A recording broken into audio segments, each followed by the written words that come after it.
Today, I'm going to be talking about iDubbbz once again. Give me $20 a month, please. If you don't know who iDubbbz is and what all he has done, make sure to go check out my ongoing series on him. It will be linked in the description below, but you can also go to the playlist section of my channel and go check it out. There's so much info and lore that you truly do need, or you're going to really want context at least by the end of this episode, as at one point, one of the biggest YouTubers out there has now fell so far from grace is actually insane. But if you like videos like these, make sure to like and subscribe as I make videos on locales, internet dramas, and more. Make sure to also check out the other ongoing series I have on my channel. You can go check them out in the playlist section as well. My series on iDubbbz will be linked in the description below, so you can just click on it and go right to the entire series. Make sure to also use YouTube's mobile-only Hyde feature in this video, and watch all the way through as that will help me out the most and the video. Follow my Twitter is linked in the description below. And with all that said, boy, the captain's gonna earn his paycheck today. Let's go! Lolcow of the Year Award. Ian and Anisa won the Lolcow of the Year 2025 award from Kiwi Farms. The post on Twitter says, Lolcow of the Year 2025 is Anisa the Greasy and iDubbbz. 5,000 experts voted on a first-of-its-kind ranked choice and determined with nearly 1,000 first-choice lead should win. Pyro Software comes second, followed by Hassan. Congratulations. And I'm guessing this, I don't know, I've never heard of this, but I'm guessing a bunch of Kiwi Farms members got to vote on Lolcow of the Year. And here's the description of Ian and Anisa's. And as you can see on screen, Hassan was third. And we'll go over his in a second as well. Pyro Software, I'm just going to skip.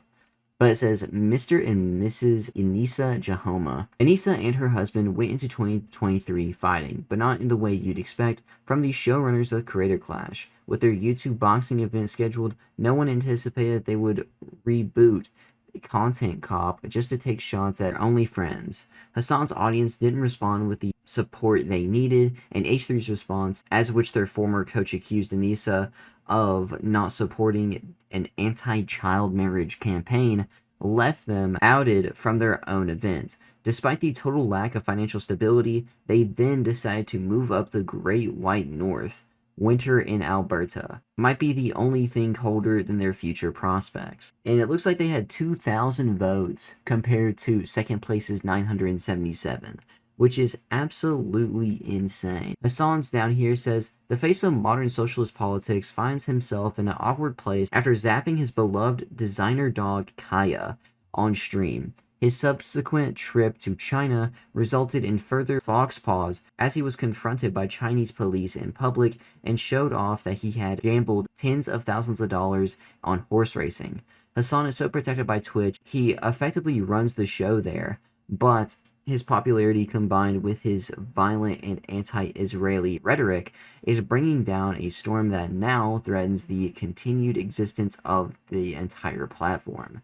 And he had 972 votes from what it looks like here.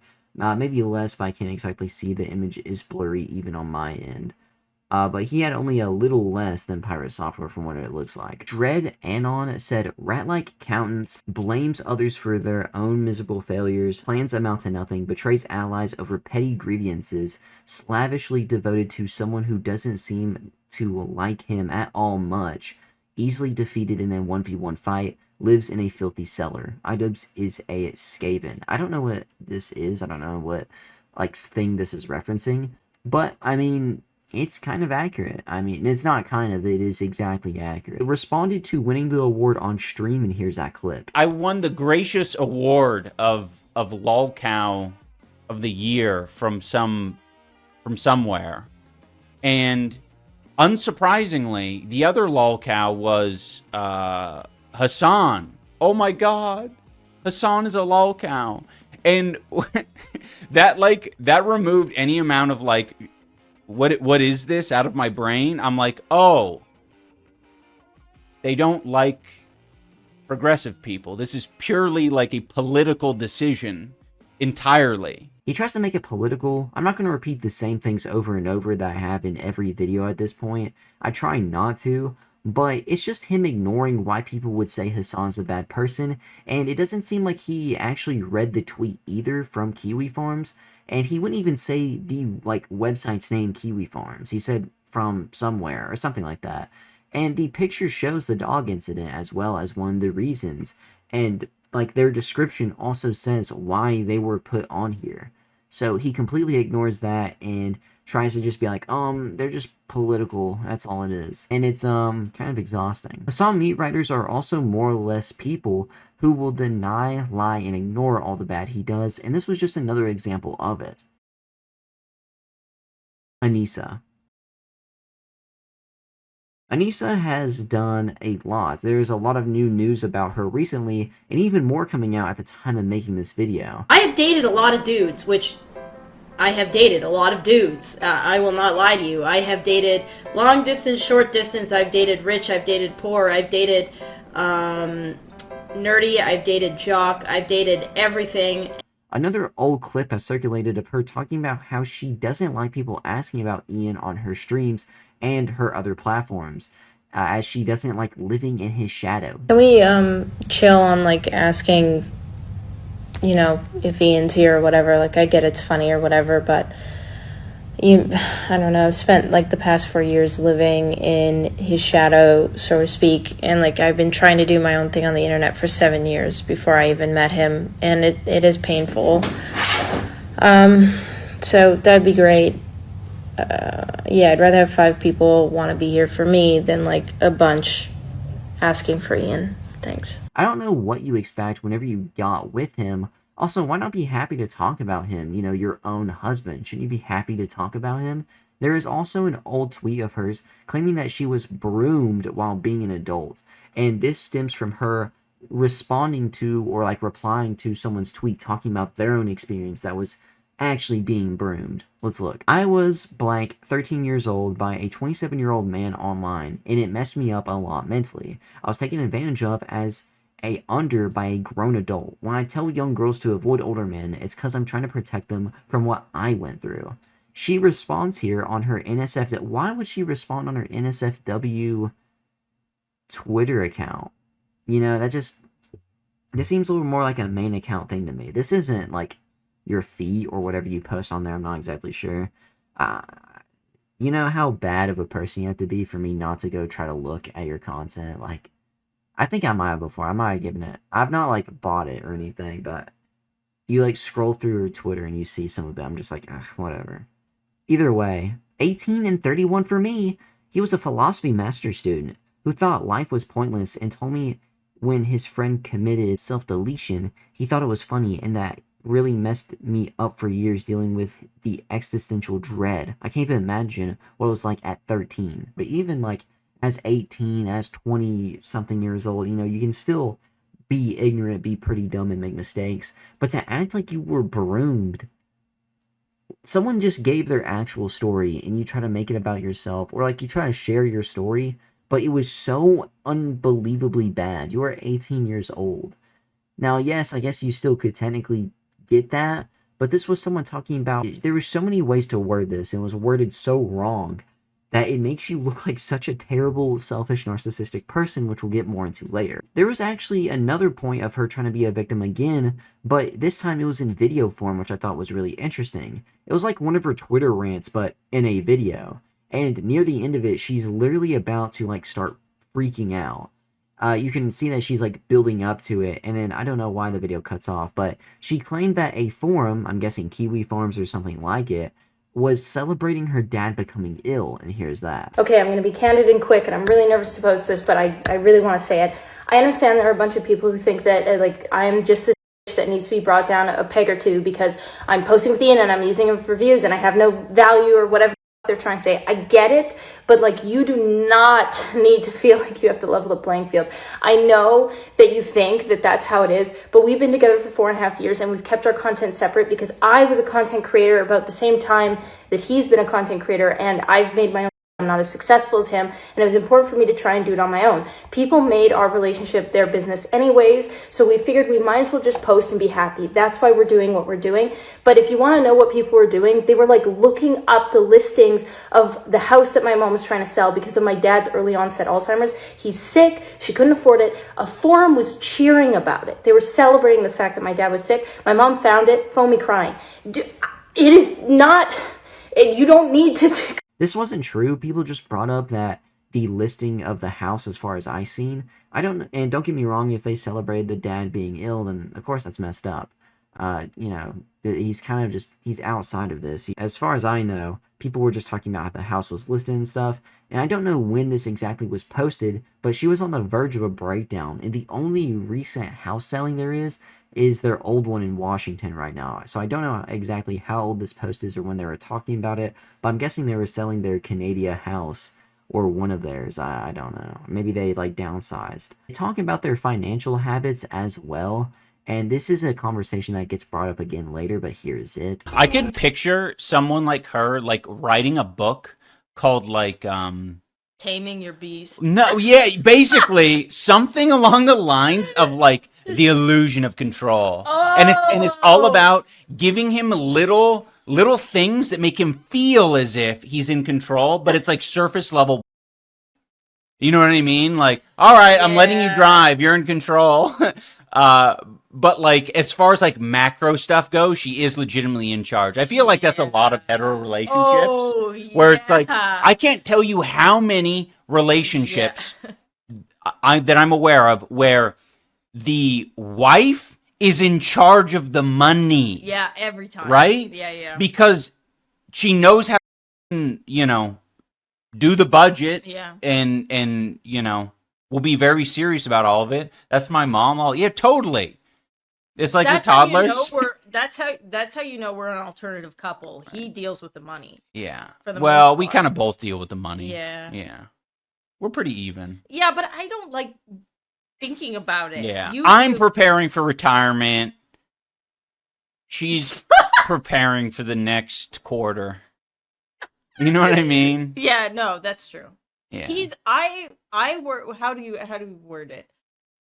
I don't care enough. Like, as long as I know that we're good, Yeah. I don't really think about it. I get kind of like paranoid. It's a little bit American brained. Yeah. Where it's like, no one's going to look out for me. I got to store a big pile of cash. Yeah. Now. But none of us spend excessively, so it doesn't really matter. And mostly, like, I'll just ask. Like, if I'm really not wanting to think about it, because I think it stresses me out more than it stresses you out. Mm-hmm. Or I think you're more of a doer Mm-hmm. than I am when you have stress. I'm oddly an avoidant when it comes to money. So if there's something that I want to buy and I don't want to think about whether or not you would be happy, because sometimes he's just like not in the mood. I'll just ask him. Because you pay most of the bills. All you need is a good night at the casino and you're retired. I'm kidding, don't gamble. Don't do that. Yeah. But now, because we're in Canada, it was set up that way because in the US you had to pay most of the bills. Yeah, Because you had the American bank. Right. But now we're in Canada, so in some ways it makes... You can really see in the clip how, without really even saying it, Anisa is the problem money-wise, and this was said a lot in the past as well and even exposed, but saying she doesn't care about her money or whatever, doesn't look far into the future and only the now, then Ian says it's, quote, American-brained to worry about money. What? I know another type of people he could have said about that. Try to be financially responsible is American-brained? That's just like no. She says that she, quote, doesn't want to spend excessively, but they have shown to do so in their Washington house as they've now, are selling it at a loss or sold it at a loss. And speaking of expenses, Anisa wants a tarantula now. Here's that clip. Anisa's want a freaking tarantula now. A tarantula. I'm like, we already got a tarantula. It's that fat black dog. Tarantula is where I would draw the line. I don't know, man. Like, the more I watch videos of tarantulas, the more I'm like, oh, wait a minute. These guys are actually chill. And you don't have to get one of the fast ones. You can get one of the ones that, I've been learning a little bit about them. There's Old World and New World tarantulas. Old World, we're talking that other continent, those other continents. We don't care about that continent, those continents, okay? That's the Old World. What we're interested in is the New World tarantulas. They're smarter, they're slower, they're better for me to be around. They're best as an observation pet, like fish or venomous reptiles, not something you interact with. Respectful enjoyment and care. Yes, exactly. You know, something like this is, it would be a little bit more of a decoration piece, like a plant, a plant that you have to feed some worms and. They can drop legs too. Is that like dropping a tail, where they're like, this leg, I'm sick of it? Or do they do it when they're scared? Oh, if it gets stuck. Oh, so they're a little bit like a crab or something in that case, where like they can just Throw it back. bring it back. Well, that feels good. And molting, they molt fangs. Oh, if they molt their fangs. Yeah. They get new fangs, and then they hard. I have no idea why. This is completely useless. They already have reptiles, they have dogs that apparently are sick, and yeah, like you talk about not wanting to not excessively spending, but this seems like an excessive expense in your all's position right now. There's also another example from a post I can't remember if I read or not, but here it is. It's by Deleted saying, bro going broke by the end of the year. Anisa insists that they need to do renovations on their house now.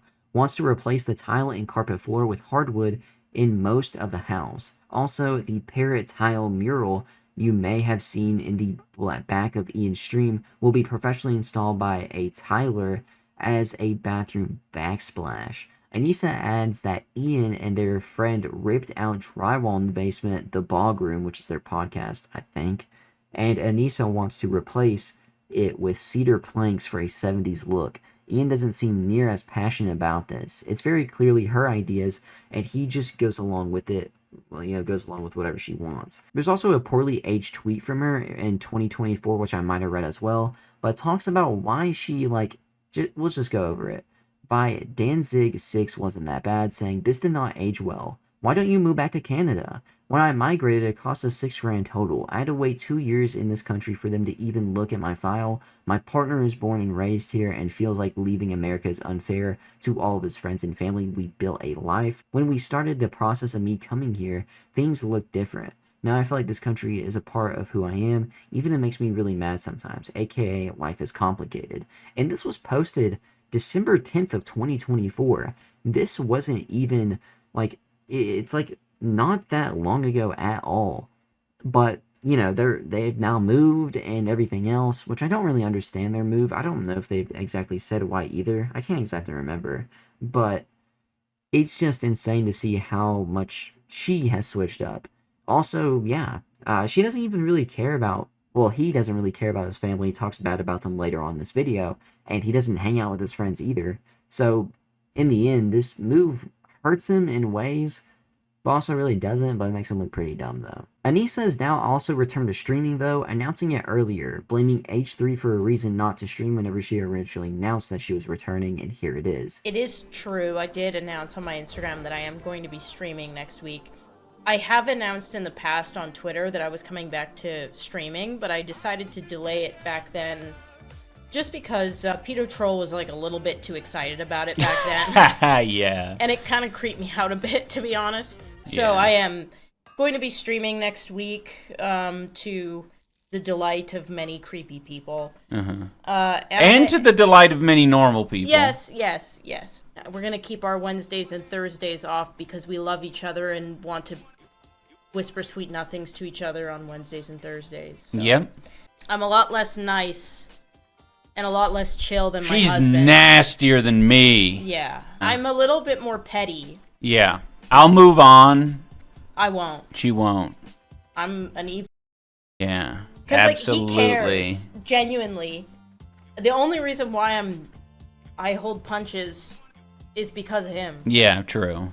Especially when it comes to certain people. Yeah. I am a true succubus. I'm not even hiding it anymore, to be honest. And I will say I did promise Ian some things that I will keep. Yeah. Because I love him and I respect his boundaries. I'm not allowed to leak DMs, chat. I'm not allowed. There are some things he made me swear to secrecy. Yeah. So. But hey, listen. It's going to be a lot more loose lip than me. Yeah. and it'll be very heavily clipped. People will be eating good. Yeah. This is really a dumb decision, because not only could she have boosted her viewership due to the hate watching from H3 fans, but she would have actually had something interesting to talk about. And here are the clips from her live stream. Some of these are a little bit newer, and there's, like I said right now, more clips coming out, but I gotta cut it off at some point, or else I'm gonna be here forever getting more and more clips of her. He does the dishes. It's the thing that he does, because I can't with the dishes. Back to work, man, slave. It's kind of crazy. You guys get double the content now. I only know them from when they were trolling Darkside Phil last year. He had to tap out on one stream I watched when they started screaming and ringing that triangle for money, like jingling keys at a baby. So they hit the triangle for money? I've only smoked a cigarette once and I was not good at it. Kino Casio are a layer beneath Keemstar.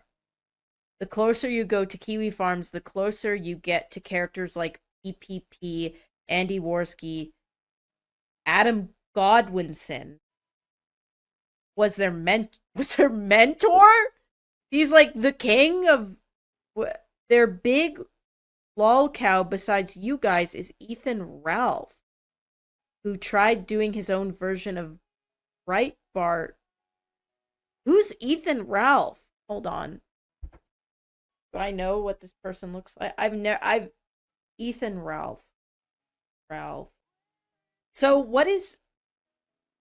I've never seen this person before in my life. Ethan, the Ralph Report. Oh, I've seen this, the middle fingers. I've seen, him giving the middle fingers, I think. Anyways, so, okay. Ethan Ralph is good with his thumbs. Yes, we love the triangle and screaming for money. Well, kind of. Okay. No, don't.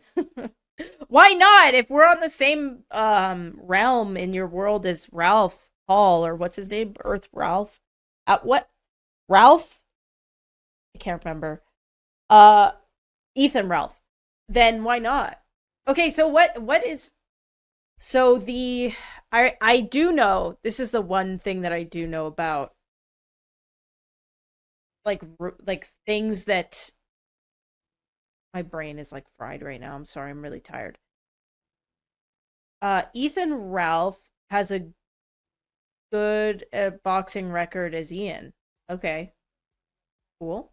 The appeal to Kino Casino for the people who watch it is there's no right answer when you respond to them. They'll adjust their commentary depending on how you react. I mean, yeah, that makes sense.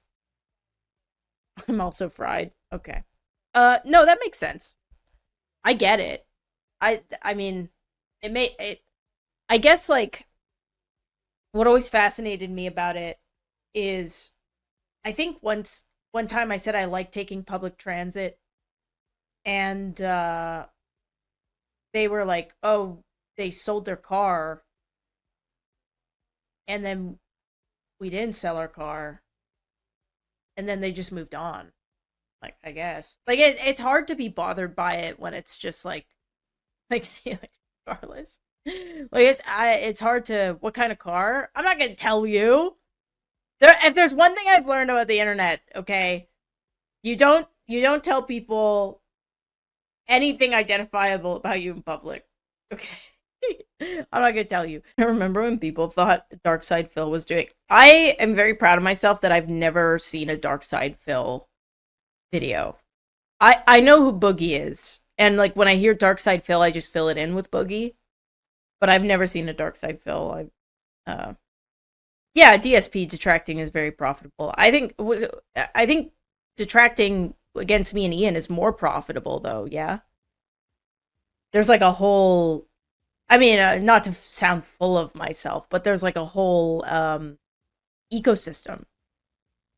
To the point where, like, even Ethan Klein is doing it to up his numbers that are, like, dwindling. PWR, apparently your biggest fan. I don't know who PWR is either. I used to learn about DSP through Almighty Tevin stream. I don't know who that is either. I feel like I'm living in an alternate reality. That's cringe. All is unbelievably cringe. They're teaching I me can't about... believe that she gives it the time of day. This is teaching me exactly about- why. This is what makes Anisa and I different. She will indulge you guys in your cringe. I refuse. Yeah, he doesn't. He's an adult. I wanted to learn about Ethan Ralph. I'm out of here. You can talk to them about this cringe. No, we'll go out and eat. All right. We'll go eat. Yeah, we're gonna go eat Denny's. When are you going to divorce Ian so he can go back to his old self? Hey, man, I'm sorry. He's forever my victim. I put, like, I don't know, like 5 milligrams of lead to keep him docile. It's never happening. And it's specifically because I enjoy you guys having your childhood hero ripped away from you. I get a lot of joy from your life being disrupted. I was thinking about lobotomizing him, but it's expensive. Even here, it's not covered. So insane. No, it's true. I am poisoning him. I'm going to up the dosage soon to prove it to you. Next stream, Ian won't even be able to finish sentences. That's how you'll know. What's your opinions on Dan's Swordlove? I don't hate Dan more than the rest of the crew. I think it's just there was more to lose with Dan. Like, there was more disappointment. Shocking, to be honest, that could happen to him, to his brain. And honestly, I'm just a little tired of, like, the humming and hawing and not saying much and then, like, being assumed that you're an intelligent person. And I did it. I assumed he was an intelligent person. I mean, he needs to stop saying the B word. He also needs to stop. If he's going to say an R slur, just say it with your full chest as well. Like, I didn't like that he said R-worded. I didn't like that. I feel like if you're going to say it, you just say it, you know? Let's be honest, okay? Hassan specifically is getting a of, like, collabs with notable people. He was just on, like, Don Lemon or something on Don Lemon's podcast. He's meeting with, like, politicians after. This is after the Hassan shock, which, again, you have to admit is astroturf to shit. You know it's being bought.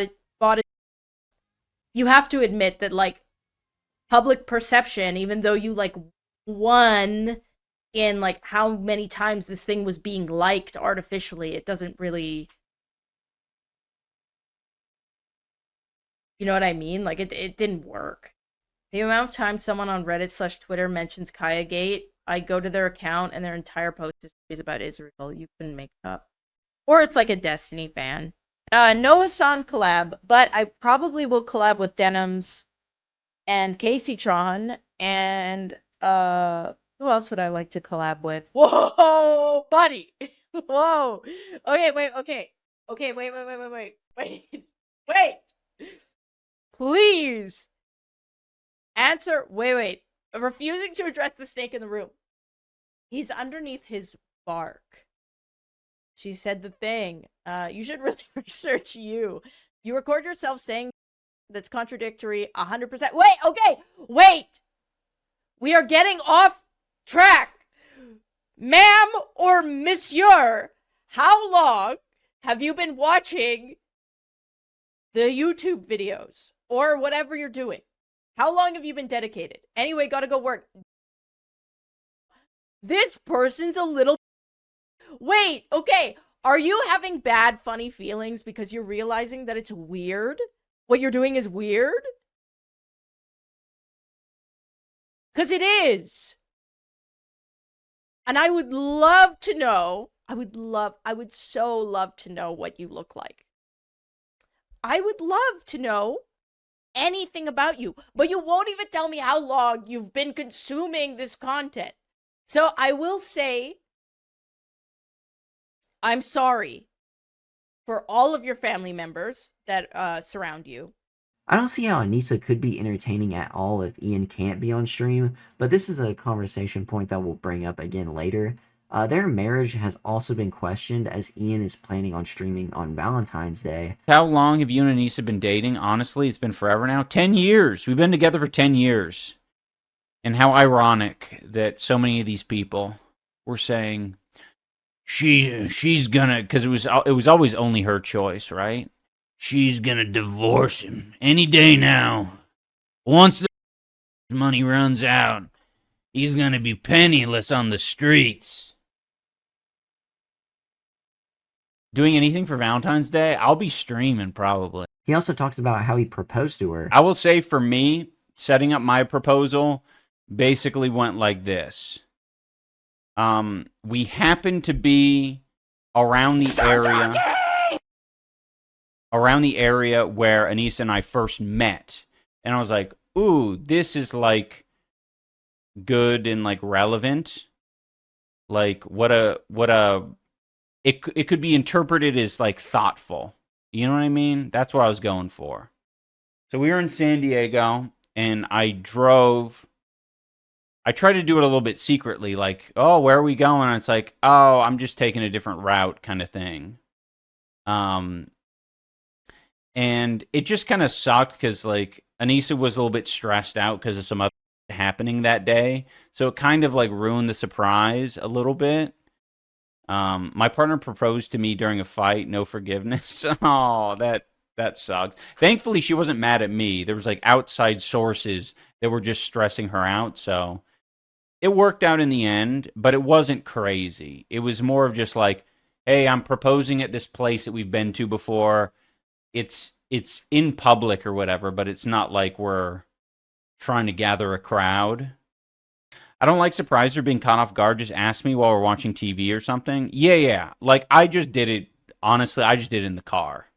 I was like, hey, we're at the place. Here you go. Do you want to get married or something? Because Anisa's the same way. It's like, we're not like big into, you know, we don't need people to gather around or for it to make them news or for someone to take a picture or anything like that. Yeah, the theatrics. My ex proposed to me on my birthday asking me to pause a video game. Oh. Let me get you while you're having fun, while you're in a good mood. Meanwhile, your good mood is literally like an escape for you. I like Anisa more than you, just saying. Hey. I know Anisa well enough to know that she doesn't want the theatrics. She might have been okay with it, though, I will say. She's one of those types of people that's like, she doesn't care one way or the other. Like, she could do mental gymnastics to like the over-the-top proposal as much as the kind of whatever proposal. You know what I mean?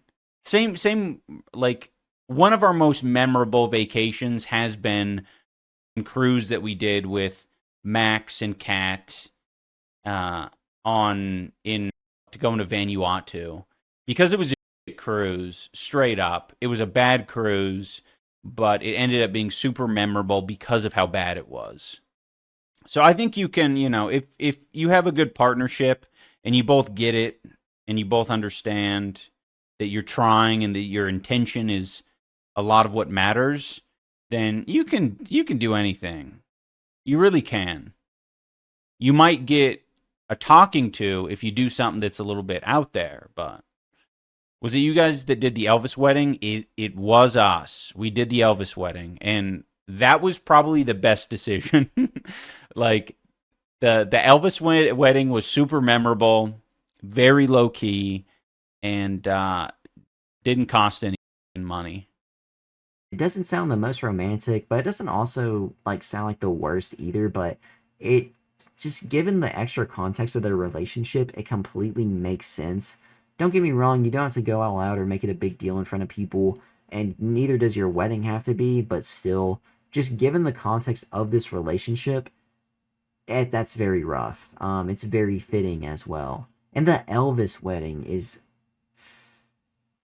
Oh, that just stings to even think about if I ever had to personally do an Elvis wedding. Golly. But this was talked about a bit by the community, to enough to where he even responded on stream saying this. I saw this on Jake Chinatown's Twitter. He like quote tweeted it and said, pretty stuff. because some incel account was saying that my proposal was like horrible or something like that, and they were, I don't know, it had like 1,000+ likes on it, but it's just like the most boring clip of me basically saying like, yeah, like the proposal didn't go exactly to plan, but it wasn't as if I gave a shit or Anisa gave. I'm like, these incels care more about my proposal, my mid-proposal, than I or my wife. Well, it's the closest they'll ever get to a proposal since they gotta critique it while they gotta critique it while they can. It's true. It is just strange to me what feels like the quantity, but I gotta remember that a lot of it is botting. How the f can you be that passionate about a stranger's mid-proposal? Like, what? That was another part of it as well. I was even, like, talking and, like, reading chat about, like, what other people prefer. And someone in chat was like, oh, yeah, I'd prefer if my partner proposed to me just while we're watching TV or something. Like, something not crazy. Admittedly, it's, like, a lot of pressure for no reason. Like, who cares? If you... I don't think you should ever be proposing if it's a coin flip. I don't think you should ever be proposing as a means of, like, repairing the relationship, or as a means of, like, fixing anything, or putting your partner in a good mood, or any of that. To be honest, it should be potentially boring and not, like, a big event. Ian keeps on trying to make, like, the bot excuse or whatever, or that he's being botted. This isn't how bots really work at all. He would have a higher view count, and all of his numbers are going down. You know what I mean? So no, he's not being botted. It's just a weird coping mechanism, I guess. A weird excuse cope. He is now calling people who are against him bots as well, but he has no idea how the internet works now, and it's very clearly shown. Also, another old clip from Anisa from a Chris Raygun stream that she was on in person, which I don't like the idea of Anisa being on another man's stream and hung out with them as well. Is Ian's gagging real? His burping is real. His gagging? What do you mean? Oh, are you talking about his, like, no, Ian's not sick. Ian did not go through any surgery. Ian's just a retard. He, recently in his videos, he'll do that little, like, he's doing, like, this message, like, if you've noticed my burp is a little bit quieter than usual, I'm going through and he puts in some science and then says I had an operation. Yeah, I went through a 72-hour operation. His two most recent ones. It's really weird. No, he's not sick. He burps a ton. It's a diet thing. He eats like. How many times do you hear my name's Jeff? All the time. Like in public, it's really bad. Ian also responded to how Nisa talks about everything regarding him publicly. All right, we got a creature alert. Creature alert. BHS says, relationship, this is a quote, relationship requires knowing so much gross, cringe, and weird stuff about your partner. And they respond with, no, it does not. Can't make it clearer than that. What? I think what they're saying, wait. My girlfriend doesn't poop? Well, yeah, my girlfriend doesn't poop. Why are you speaking in extremes? I never said keep everything private, just gross, cringe, weird stuff. Just hide the gross, weird, cringe stuff. It's that easy. Being married to somebody for like 24 years, and you're really sick, like you have food poisoning, and you're like your pants and fainting on the floor, and you're like, don't come in, you can't see the gross, cringe stuff. Leave me to die. You're missing out on like the one of the best facets of having a close relationship. Yeah, it's like the funnest part about it. Right? Is that you can trust your partner no matter what kind of crazy or cringe you tell them. Yeah. Like, that's the benefit. How are you supposed to have the best sex in the world if you can't tell your partner all the crazy you're into? Yeah. Like and some of it might be cringe, but hey, we're all a little cringe. Yeah, like I don't doubt that it hurts for you to say, and you would never do it because it's painful for you to say all the weird that you're into, but that's your own problem. Yeah. Don't say like, oh, Trust me, you can have a normal. No, BHS. No. Gross now. Yeah, Wait. intentionally missing the point is not the way to go. How old are you? Yeah. Be honest. Be honest. How old are you? Because I'm thinking it's 12 or below. Yeah. Oh, come on. You're being so glib. Glib. Yeah, glib is irrelevant. This is a child. This is a child. Yeah, the next thing he's gonna say, the next thing they're gonna say is that's an ad hominem. You're bringing in my age into this conversation. This is a child, and this is the advice I have for you as a child. Stop watching whatever you're watching, whether it's that Pegasus guy, the turkey guy, the Destiny guy. Go and watch some, I think they just uploaded Cow and Chicken on Tubi or something. Go check out Cow and Chicken on Tubi. I think you'll be better off. Yeah, or just touch grass. That's also an option. Yeah, but I do think that's a child. Okay, so they say, if we're talking about sharing preferences with your partner, I take it all back. I take it back. All right. That's a I just wanna get out of this conversation because I dug a hole that was way too deep for me to handle. How dare you? I love Cow and Chicken. I love Cow and Chicken. I think they would benefit from replacing whatever they're consuming with Cow and Chicken. That's all I'm saying. Took it completely the wrong way or tried to spin it a different way. The person commenting was referring to how Anisa talks about all their private business in a degrading and purposefully embarrassing way anytime she can't publicly. Because, of course, couples are supposed to know about each other in every way or, like, in very deep ways, even the gross details. Like, that's just, like, common knowledge. I don't know what that chatter was talking about, unless they were meaning literally just that and not hinting at, you know, how she talks about all this embarrassing details of the wide public online that openly clip and make fun of them. They've also responded now to the divorce rumor multiple times. On top of that, scroll through hater quote videos, and here's that. If we ever got divorced, I'm going to tell you how this would go down. We would sign, I'm not even kidding, we would sign a divorce, like, paper or whatever, and then we would just part ways and we wouldn't split hairs over... It's stupid. Over assets at all. Like, I would be like, whatever's in your bank account, whatever's in my bank account, let's sell the house and 50-50 it. Yeah. And that would be it. I mean, this is exactly why you can't, like, watch all the drama slop and everything, because one of the top things is iDubbbz divorce, because they talk about like it's fact. We've never talked about a divorce, implied it, anything. The drama sloppers, though, dude, they've mentioned things like divorce arc. It's crazy. It's Tectone's video about you, dude. I mean, leave it to a little microtone, man. That guy can't even have guns.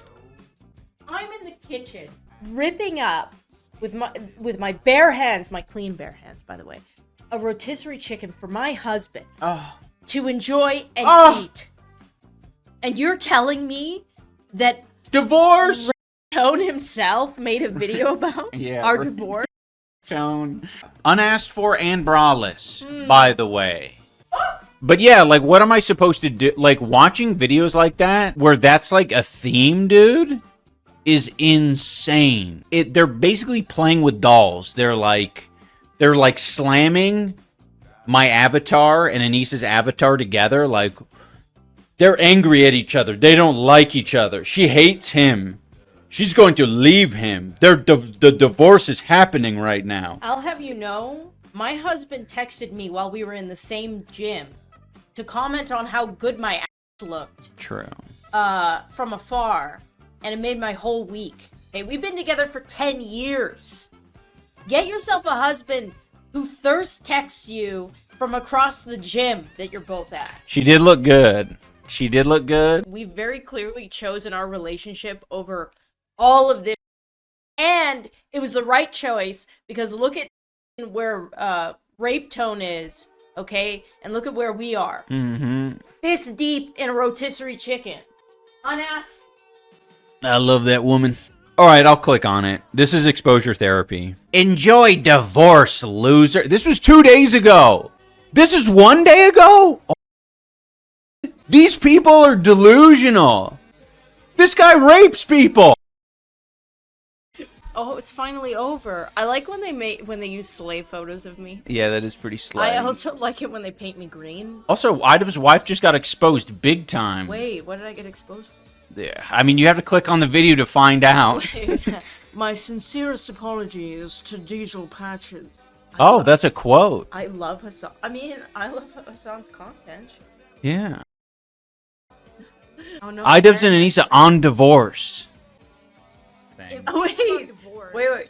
I'm gonna tell you how this would go down. We would sign. I'm not even kidding. We would sign a divorce, like paper or whatever, and then we would just part ways, and we wouldn't split hairs over. It's stupid. Over assets at all. Like I wouldn't. Dude, that's called being awesome. Yeah. We can pretend a scenario where we divorce, and guess what? In that scenario, we don't each other up. Lolcow, Ian Jama, iDubbbz is mentally regressing. That's crazy, dude. I think really they want to be comforted that their lifestyle and they want it to be confirmed that like the choices I've made have been bad and like my life is falling apart because of those choices. Yeah. Because it essentially informs them women suck, and if women don't suck, basically it's get a woman who doesn't speak her mind, get a woman who doesn't have self-respect, get essentially a submissive housewife that never opens her mouth ever. That's the winning strategy. Yeah, it's just it started at breakup, but it's such cope, right? Because a lot of these same people were essentially saying breakup or wanting a breakup back in 2018 or something like that. So they were trying to like put it out into the universe. You two can with these guys so badly if you fake argue or any implied conflict. I will tell you. We've talked about that. We were considering for Creator Clash 3 doing a whole like she's running away. She took all my took all the money. She took all my money and she's running up my credit cards. And, like we did consider that heavily, and then we decided to do the what we ended up doing. I don't think any of it would have helped, to be honest. No. Something that is really comforting about all of it is like we're so removed from the internet at this point that it is kind of just funny to see where they go with it, and it doesn't affect our like life. Don't feed the trolls is golden advice. It's not. I mean, if you're sensitive, then yeah, but I mean, I made my whole career off of feeding trolls for the first. The most like lonely, they're literally like forever alone people who are watching a video about divorce, like a theorized divorce or like a hoping for divorce to make themselves feel better. I honestly don't know.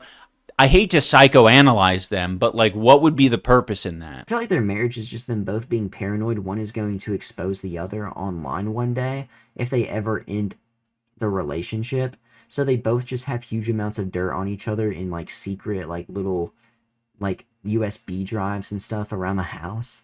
There's plenty of other stream clips as well that people have gotten, basically saying that their chemistry is terrible and it's just brutal watching them. Even doing Ian's makeup at one point. It feels like a clip in picture pharma attempt, and here's that. All right, wait. Don't time them out or ban them. We have an alpha wolf in the chat.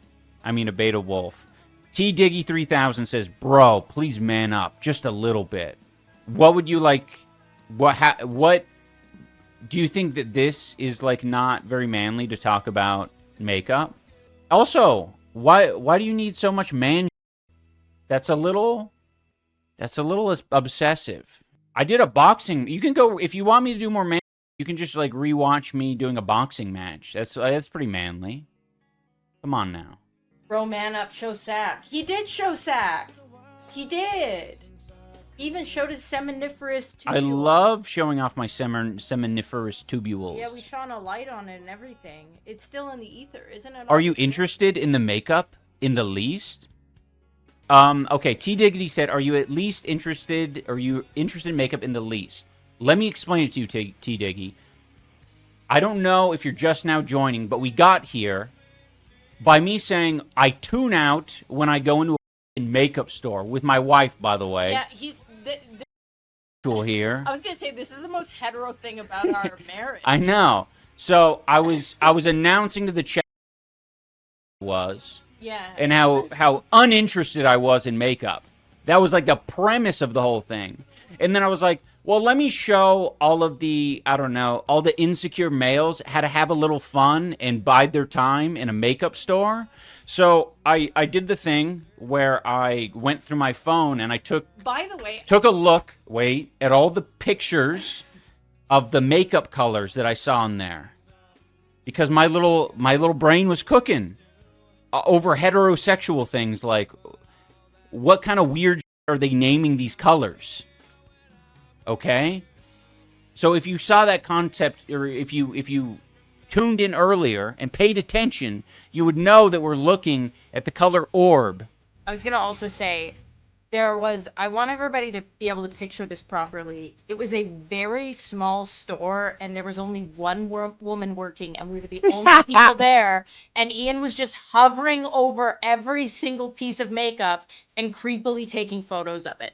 And yes, she was looking at him weird. Okay. No, I think she was turned on by it. She saw that and she was like, I wish I could meet someone who's that interested in my hobbies. And that creative and that artistic. Oh, maybe she thought that you were being thoughtful and you were like taking pictures. Right for the future. Oh, yeah. Wow, he's taking an interest. I'm like, no. I'm putting it into my AI algorithm to determine the least interesting cosmetic color for women to wear, so I can do a capitalism and make money from it. Is that the name of it, or are you just saying that is kind of a like? Look at that. No, I'm just saying, like, excuse me, like. Look. Excuse me. Excuse me. Who do you think you are? Look at that, bro. Like, that is insane. Okay, save it for your stream. Like, you can show people this later. Listen. This is some shimmer. Honestly, a get ready with me stream from Anisa before iDubbbz starts a 90-day. Yeah, we should do it like that. Let me cream you up. See how good that feels? Oh, yeah. Wait. It feels creamy. Doesn't it feel so creamy? It feels creamy. Let me do the other side. Oh, wait, slay. Wait, shut your eye. I'm absolutely slaying frosty and creamy today. Yeah, frosty. I want to do the bottom too, because you have like oh my god, I didn't realize how good this was until I just put it on you. Yeah. Okay, hold on. The bottom. Impromptu. Oh wait. You look beautiful. I can't tell. You look like I'm so lipstick rock. Like very Bowie. 300 and what said it, I think put it best. Very Bowie. It looks jizzy and easy to smear. Someone keeps like trying to raid the stream with like 2 viewers. Oh, aw. You own that, dude. You own that. Look at how Bowie you look. I look at positively Bowie. It's like I've been crying sparkles. Close your eyes. I want us to be a little slay today. Well, yeah, a little Bowie. I just want people to see how good Girl Cult is. Close your eyes again. Like, that is a black pigment. Look, I'm just using my finger. Oh! You look hot. Yeah, I don't know. My brow's too freaking. No, that too makes hard. It hot. That makes it hot. You're so manly. You're so manly. Glitter on. That is the hottest form of man. Look at you. Made your eyes pop for real though. Yeah. And the mustache, it's so sexy. It's like very Freddy. Oh, it's so Freddy. It's nice. Brows are good. A tan would do you good. You think because I'm too pasty? You have to admit though, like I am kind of jealous at how like masculine you are. Oh, you want to be masculine like me? Just for a day. Sure, like if you could control it. Well, I either want to be hyper feminine or hyper masculine. Yeah. I feel like you get to be hyper, especially with the gold tooth. You're just so Thank you, my sweetness. Ian, will you play? And then another to highlight is how she talks about the leaked Discord DMs I keep bringing up from her past, and here's that. Ever vent to your Discord friends about how stinky your boyfriend's room is. Ever. Because that will stay on the internet forever. It will. And people will think that's the highest crime. These pictures are so annoying about it too. They'll act like Anisa saying some very casual, normal around me is like a high crime. Meanwhile, the worst said behind the closed doors, like it is like miles and miles worse than this. Yeah. And it will never see the light of day. They can die with that. Yeah. But if it's public, it's like, oh, even if it's mild. I really, that time was so interesting because that was like, I remember people were like, he has to see this. He hasn't seen this. And like people were like convinced that they needed to get it in front of Ian, and like if they did, it would be like like some big ending. Bro, I told him his room was stinky to his. Yeah, and she was literally right next to me as she was typing to her friends. If you don't think your partner is talking to their friends about you, you're mistaken. That's delusional. Yeah. Especially at the beginning. That's like one of the most important times to be doing that. Also, like, be healthy enough in your relationship that you can talk to each other's moms about each other. Mm-hmm.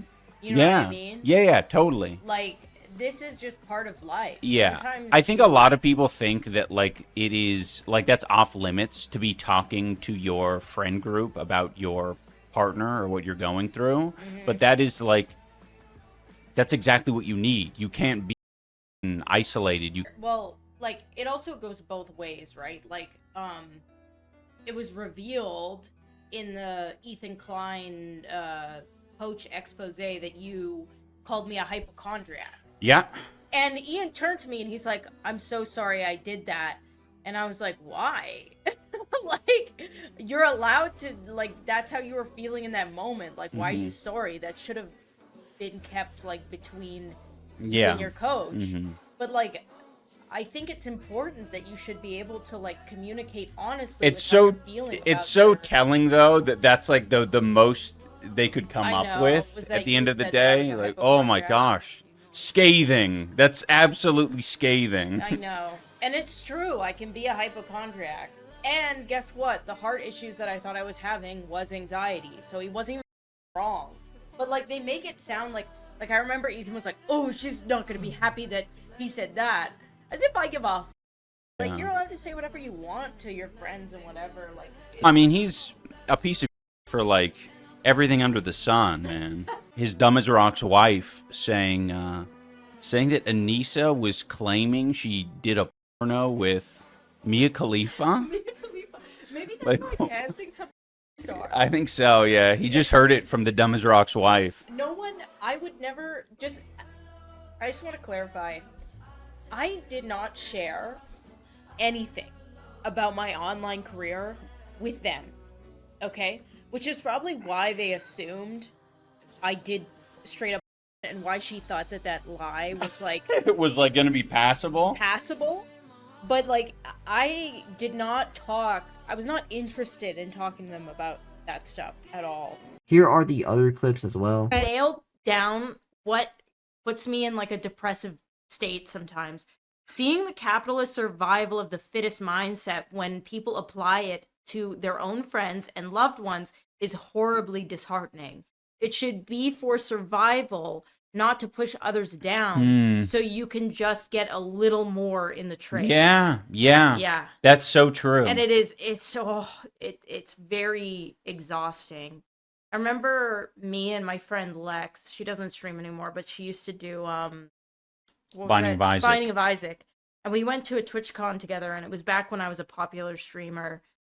And I just had people constantly in my face trying to, like, get me to promote things or talk to them or whatever. And I was so overwhelmed. There was so much going on. And I remember getting on the plane with Lex after it, and we just sat there and cried on the plane. It was like this, like, unspoken just sadness of, like, how sad. It felt that there was like no connection, like nobody wanted to connect. It was all kind of just this like trying to grab a piece. Mm-hmm. Yeah. It's very exhausting in a weird way that I I- don't miss. Outside of the city to go to the bathroom, right? And nobles would wear these like flowing headdresses and stuff. So people who were attacking women, they wouldn't go after the nobles, obviously, because that's dangerous. You target the poor women.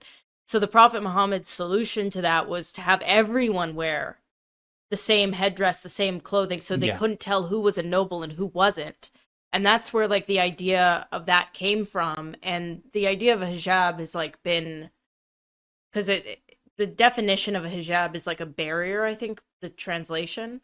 But the point was that the Prophet Muhammad came up with a solution to make sure that everybody looked like a noble, so the women were protected of the city. And it's kind of run into what it is now in different cultures.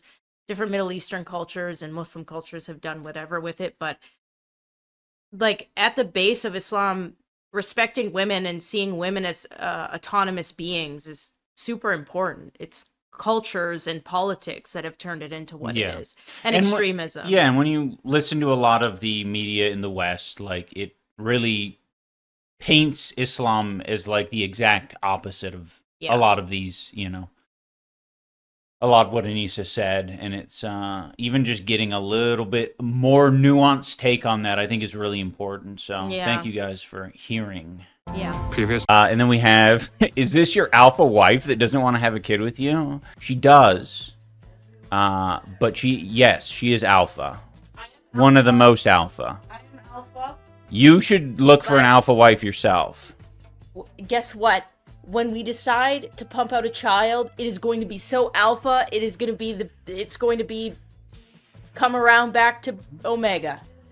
Because it's ours. It'll be, hey, listen, it'll be a good kid. It'll be a good kid. Whatever it is, it's going to be wearing dresses and riding skateboards, okay? Whatever it is. You shave my armpits. Yeah, because it's it's stubbly. I don't mind armpit hair. I like armpit hair. They just ignore key details of why people are saying things about them and why, like, why they would possibly get divorced and stuff. It's like how they do the Hassan situation. They just kind of ignore and, like, talk about anything else. Anisa brings home a bull.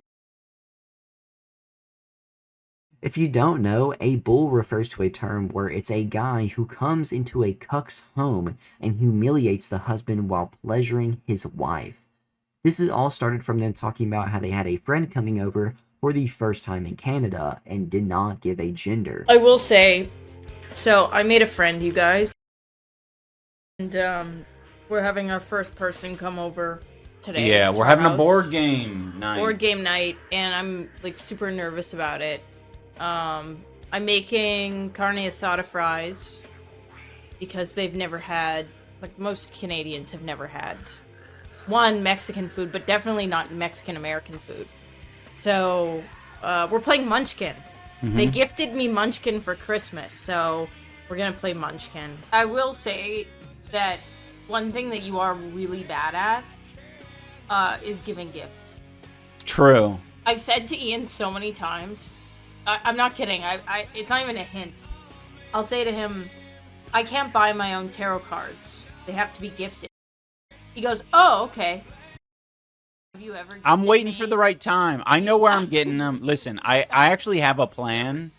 No, they are. I did actually take pictures of several things in a store in the past 2 months. I don't want to let her know about it, okay? Because surprises are important. But I've taken pictures of things that I'm going to acquire for my wife to enjoy. How was your game night? Oh, it was great. We played Munchkin. We were playing the f*** out of Munchkin. Well, we only did one round of Munchkin. But I was learning what Munchkin was all about. You know, it's hard. I got to be a little bit patient with rule sets. It's one of these things where if you go in, I think the best way is to just play it. But if no one knows the rules and you can't have someone like guide you a little bit, it's really tough. Be hosting more board games. What was that?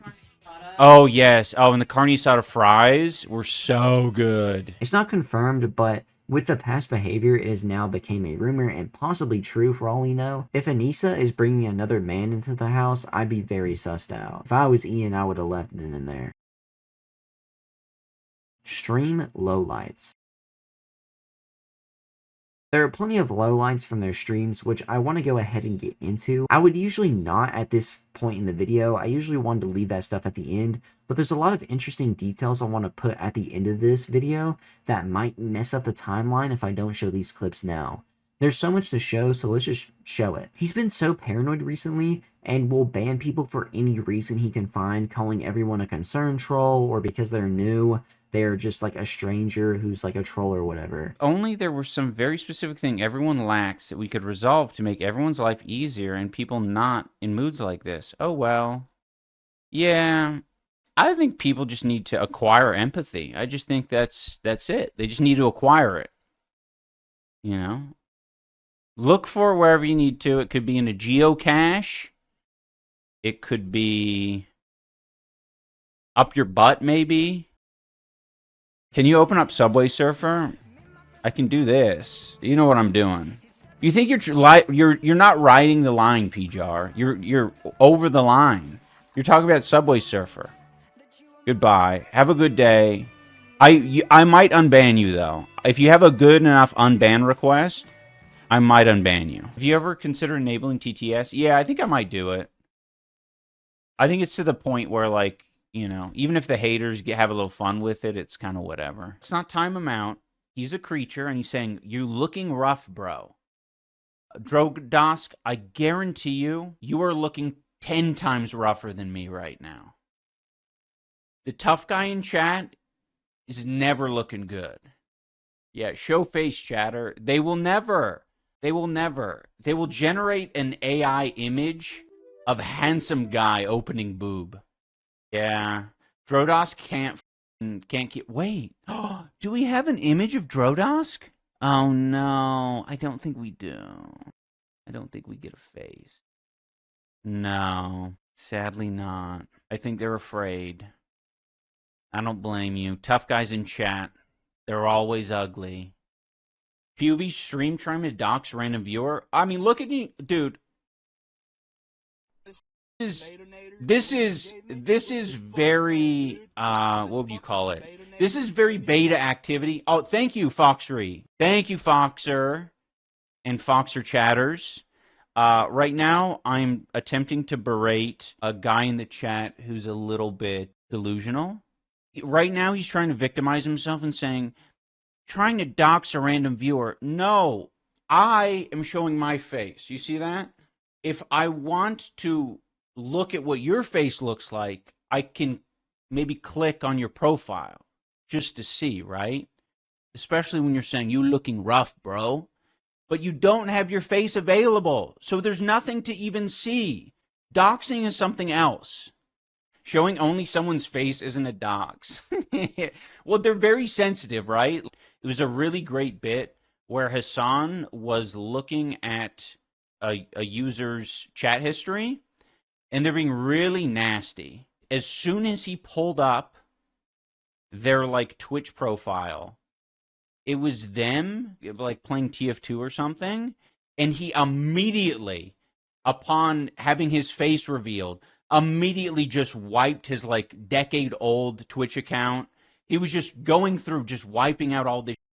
I think he basically was just, I don't want to be seen. What the hell?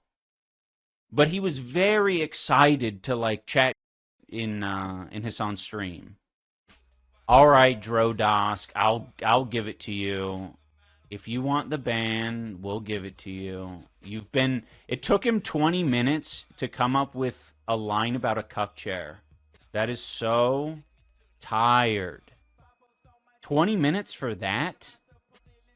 All right, here you go, Drodosk. Remember to be compelling in your essay to be unbanned.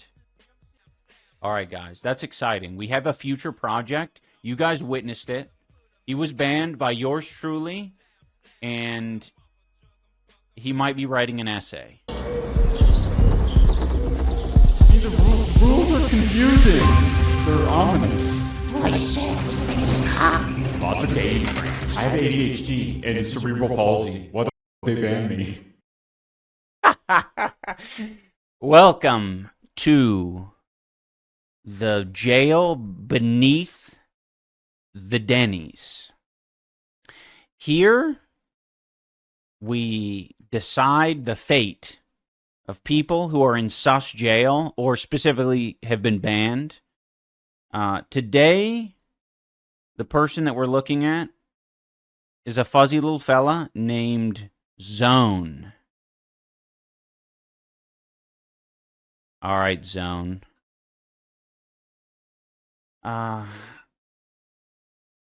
There we go.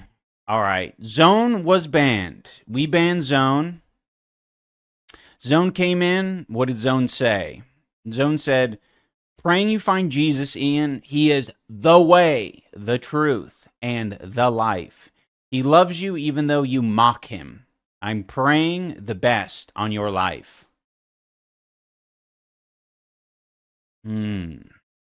So, obviously, we're not a fan of antisocial Jesus freaks. I like a Jesus freak on occasion that will be a little quirky. There's a guy who, Selene says, first time watcher. Wow, this stream is so very different from how the slop tubers present it. That is an interesting point of view. That's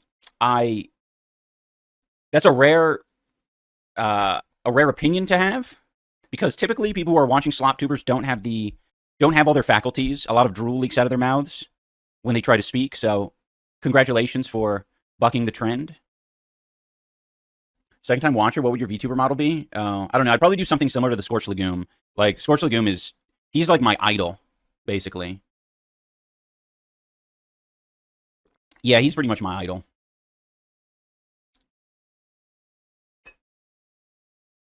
I got Wordle in 2 today? Alright, well, I'll try to get in 1 today. The Scorch Lagoom rocks. Yeah, I mean, again, the slop tubers have, what, 4 to 5 hours of content to pull from a day from me, 5 days a week. Like, it's so easy to pull, to be like, this is cringe. Actually, you're gay here. Yeah, it's like, I don't know. I think it makes them feel like they have some sort of control. It's like, hey, like, I recognize that streaming is not the easiest thing to do, and therefore I'm doing the smart thing by not doing it. Checkmate. And if I did stream, I'm not going to show my face. Checkmate. I miss iDubbbz before he became gay. Maybe make a Helga-esque, like, worship statue or something. Maybe do that. Maybe collect all of my used gum. Create an old iDubbbz character. And you can lick it up and down. Yeah, when you reveal yourself to be a spiteful, poisonous prick, no one will want to be associated. Yeah, it's just bad. And I like, it's hard not to be a big empathy guy. You know what I mean? It's hard not to be a big empathy guy. Because even in my content cop, I was a big empathy guy. Big empathy guy. For all the suggestions.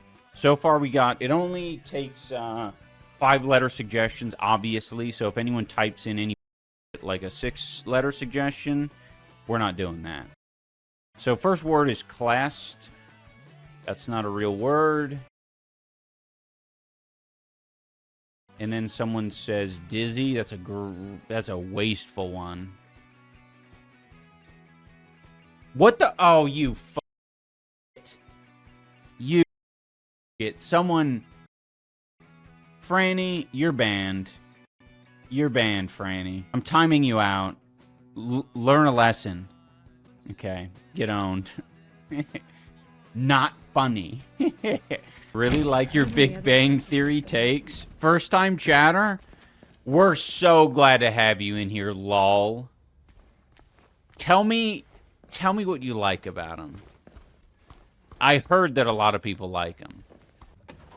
Pedo Troll was trying to say that I was mansplaining to Uma and to Madison about Big Bang Theory. I'm like, yeah, I did. What are you gonna do about it? I'll fucking mansplain about Big Bang Theory to everyone. Man, that guy who was saying that he liked it, lol, they just came in and said that and left, I think. Maybe they're here. I got baited. This game needs a laugh track? Interesting. Interesting. Lol? I don't think you heard what I asked when you first came in here. You said you liked my breakdown of the Big Bang Theory. And I asked, what did you like about it? Be honest. Don't hold anything back. This is good. I need this. Yeah, no. Big Bang Theory is for room temp IQ normies. Tim Rem, it sounds like you're a hater. A disgusting hater. I'm not above banning haters. Especially Big Bang Theory haters. Tim Rem, it sounds like you don't have a sense of humor. Banned for saying Big Bang Theory sucks? Please, lol. You're a little uptight, dude. What's the word? There's a word. Oh my gosh. No whimsy? Let's go with that. No whimsy. Prude. Give Norsemen on Netflix a try. Much funnier. Tim Rem, you know what you're giving right now? Especially like saying Big Bang Theories for room temperature IQ normies. You're giving like pick me. Kind of like earlier in the stream we were talking about losers who like obsessively watch like Chris Chan. I'm not sure why, but it also feels very pick me. Kind of like a substitute for no, not by giving a show suggestion, by giving your opinion about Big Bang Theory in such like a gross kind of I'm antisocial kind of way. You're being like intentionally obtuse, Rem. Antisocial by giving my opinion? Yes, that's how it works. If you walk into a room and you shout your opinion, especially opinion, that's the definition of antisocial. I'm antisocial for giving my opinion? Yes, loser, you are. You attempt to ostracize me. Goes into a chat and says, why am I being ostracized? Why in the world have you ostracized me? If he wants to bet, he'll go on the Snark sub and say he was banned for disliking BBT. I feel it. I mean, honestly, that's pretty good. I do like that exchange. If that if that becomes the running gag, I was banned for talking BBT. Man, they're soft in that chat. He's got nothing but yes men around him, all saying the same thing. Big Bang Theory is great. It's got nothing to do with me.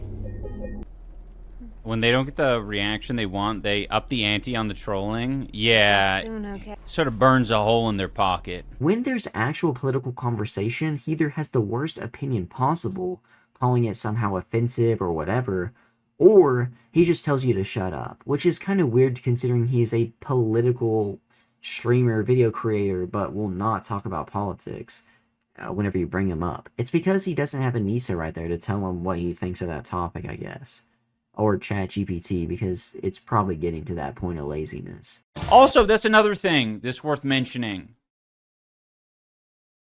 A lot of the people with, like, the most views out there, they're so sick in the head. Yeah, they are, yeah. Like, it makes these people delusional.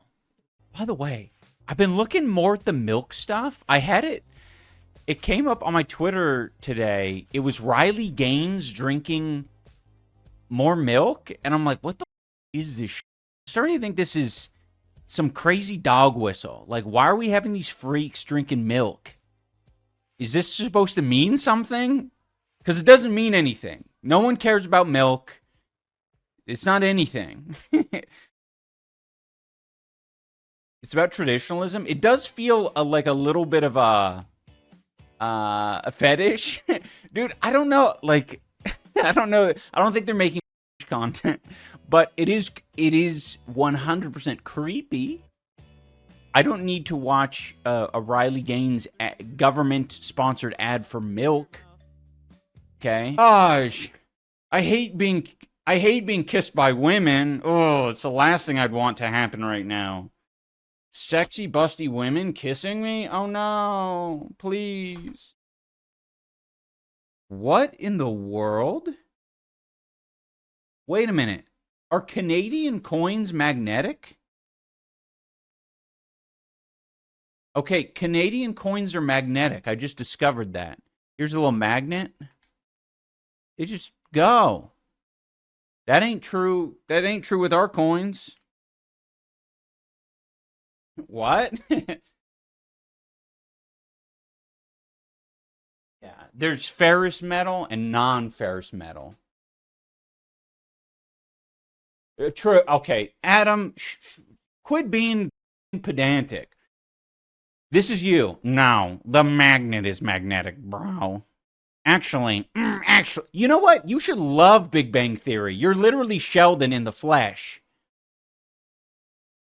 It's actually the magnet that's magnetic. Actually, it's not the coin at all. Actually,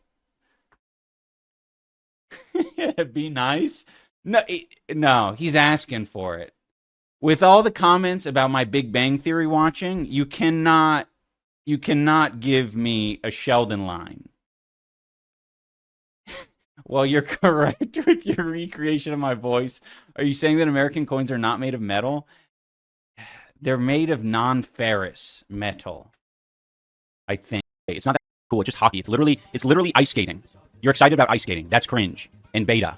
Oh, all my dudes, all my bros, they don't know who you are, all right? You're known to them. Also, they're ice skating. They're ice skaters. Someone said, using the term Nazi inaccurately to label a political party can distort historical facts and manipulate public perception, thus functioning as a form of historical negationism. Dude, shut up. You're being a loser. Like, why would you come in here with that weirdo pedantic? The burqa and the dog treatment were also big things, as the dog is supposedly sick and most likely being ignored by them both, as they just got the snake, and I think they got some other animals as well, don't they? And this is like a whole other thing as well, and I'll probably bring it up later, and I'm going to bring it up later, talking about how they possibly are ignoring the dog, but to also just, I don't know, like, why is the dog in a diaper? Why not just let it outside? You could also just turn a shirt into a balaclava, you know? I mean, a scarf is like... I could demonstrate it for winter weather users. Alright, go for it. Alright. I'll watch. I've never seen this before as a Canadian. I needed to do it sometimes when I was doing airsoft matches. Really? Yeah, to protect myself. Okay, well, we're learning something. I don't know what he's talking about. This is me when I'm doing the curly girl method for my hair. And now you just look like a racist caricature of a Muslim man. You know what? There's something I remember it coming over my face. I forget how it goes. If you are on like airsoft forums, doesn't he look like a I think there's a way. This is literally like a 1950s No, shut up. depiction Shut of up. Arab men. I think I wrapped it too much. We're Arab maxing in this house. Oh, that is it. Oh, what? Okay, that you're a hijabi now. Yeah. Mashallah, he's a hijabi. Oh, now you're burqa. Mm-hmm. But yeah, like you could do this with any T-shirt. I'm kind of scared of you right now. Habibi, your eyes are glistening so brightly. From Lebanon to Saudi. Snark Reddit is feasting right now. They are absolutely feasting. And he said, you turned my GOAT 2016 iDubbbz into a Muslim. Somebody commented on my Instagram. They literally just got this. It made me really happy. They were like, how does it feel ruining my favorite freedom of speech advocate? It's like really just good. saying it like that too. That's so interesting. Those ones are the best. Do it again. I'll find someone else. I'll do it again. Asmongold neck. Can you imagine? Yeah. No one, you'd have to wear a hazmat suit even to try and approach that. True. Quit saying I'm late. I'm not late. I'm here.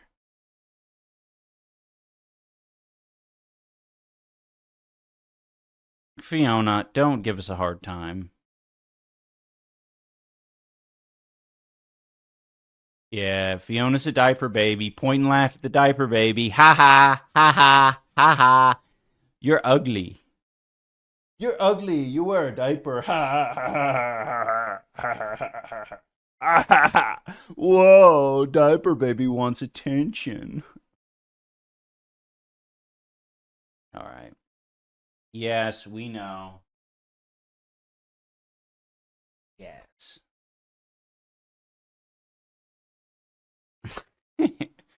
Yeah, Fiona's diaper maxing. The whole quote bite-sized thing was really weird as well. This is like constructive criticism, I think, for me, because I think this is true. iDubbbz is someone full of potentially interesting ideas, but never explains any of them properly. Properly could also be changed to fully as well, because I do have an issue where I do not want to waste people's time.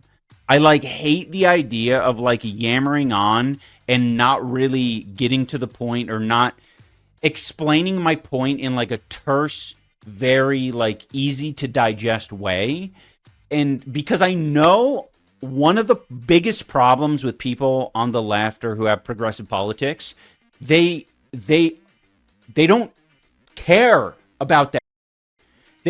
They'll yammer and make a great point, but they'll do it over 10 minutes and people will fall asleep. So I desperately want to appeal to some ADHDers out there and potentially people at the top of the funnel or at the top of the pipeline who just, they want to get it. They want to understand it quickly.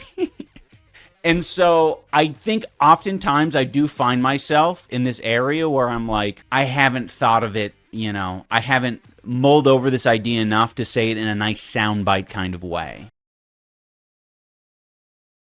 But sometimes you end up getting in this area that isn't good, where you're in my brain I'm being tugged in both directions, so I end up not doing what I want to do. What I want to communicate isn't communicated. You know what I mean? Because I'm just trying to make it bite-sized. So I end up saying nothing. Because you don't want people's attention spans to be better, is what I'm getting from this. He self-admittedly said that he wants to, go towards the ADHD people or whatever, but still, one thing that's important to me is attention spans, and that's why I like my videos being so long and so full of, actual sentences, of actual thoughts, full thoughts, and everything else. And the thing is as well is Ian is doing a multi-hour live stream, so there's nothing bite-sized about what he is doing at that moment, so why would you even want to minimalize a conversation, especially, quote, important ones in topics like politics? You suppress yourself in a way that no one has ever thought of, and it's actually impressive. Scarlet Punk says, reacting to a show is the laziest form of content. All right, Scarlet Punk, what would you like me to do? What would make you excited? I feel like it's okay. And his response was, or their response was, not reacting. Oh, very detailed response. Very detailed. You're a fucking brick wall, dude. what's going on with Matt. I thought I was the viewer. You're the content creator. Yeah, but you're the one who thought that you were given that it was your role to give me some sort of commentary. If you're truly the viewer, then you should zip it and just simply view. It sounds like you want to be the content creator. Problem is that you can make videos. No one's stopping you. Scarlet Punk, make videos. Do it. And then making fun of a viewer for criticizing you, then saying, go make your own videos, takes the whole point away of you and being a consumer, or having fans in general. Not everyone is unemployed and has all the time in the world to sit down and make their own videos. They have a wife, kids, work, and sleep to get. They don't have, like, whatever schedules they want like you all do. They want to just come back home, sit down, and relax and watch a video every once in a while. Or watch a actual interesting live stream. It's one of the more ignorant things you could say to your viewer, because do you just not want support or viewership at all? You want everyone that watches you to just go, if they don't like your content at all or they don't agree with you, to go make their own? That's just not the way to be. And also, like I said, I really much care about attention spans being helped and not hurt. And there is no reason at all for Ian to, like I said, the complex world and these complex topics that he wants to talk about in bite-sized, like, segments? Like, why? Why at all would you do that?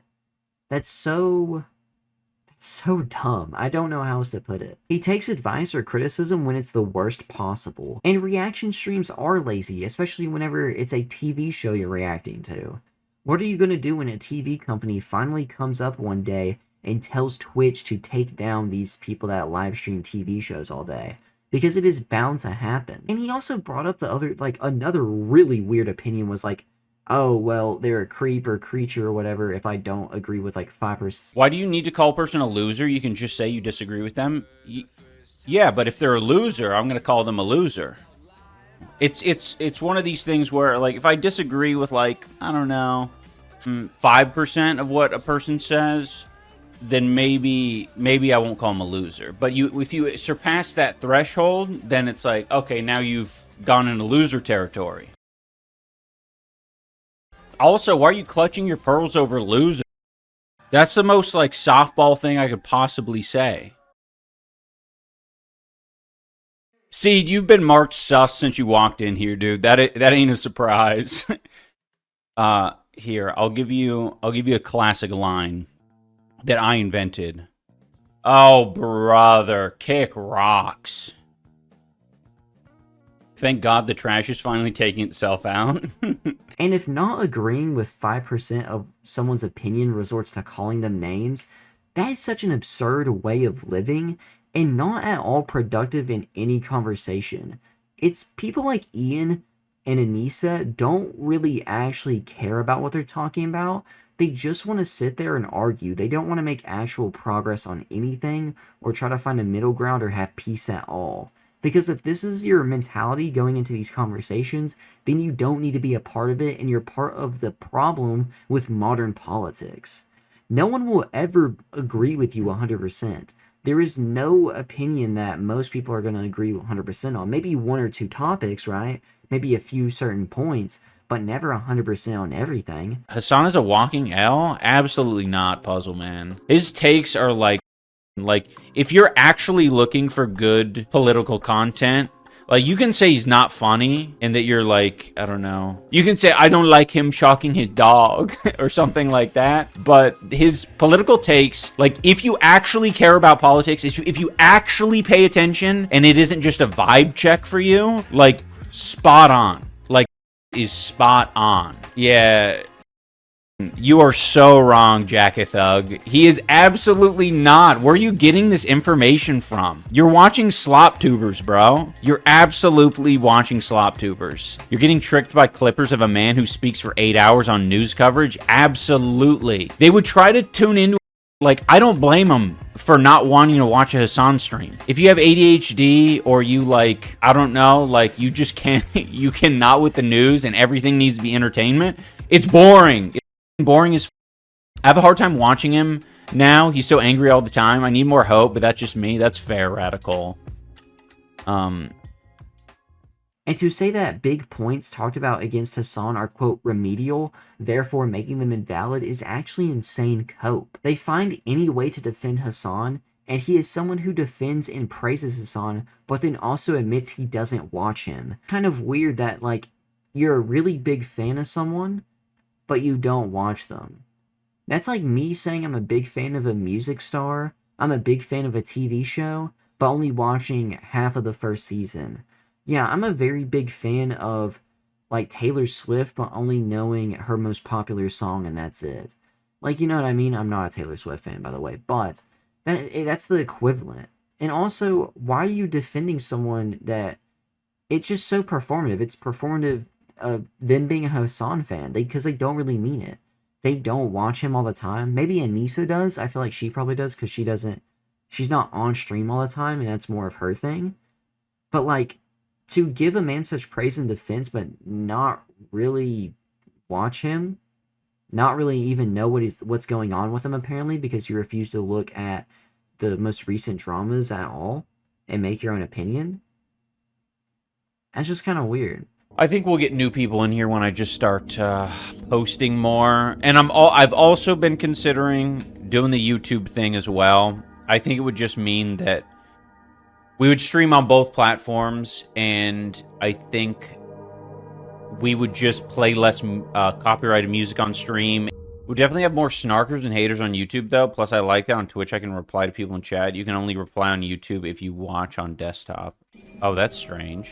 I'm not really concerned about people coming in. It's like, you know, that's what the ban and the block is for. Believe in, right? Like, you know, a lot of my future commentary videos are going to be like very disagreeable by a lot of people. Like, one of the things I'm really starting to get with is prison abolition completely, like abolish prisons, or the prison system, I should say more specifically. And a lot of people, because they're so fear motivated and they can't imagine a world where that is possible, they get really defensive about it and really like, they're like, but what about all of those criminals? And it's like, well, most of the people should not be in there, and we should really, you know, care about rehabilitation. That's where our focus should be.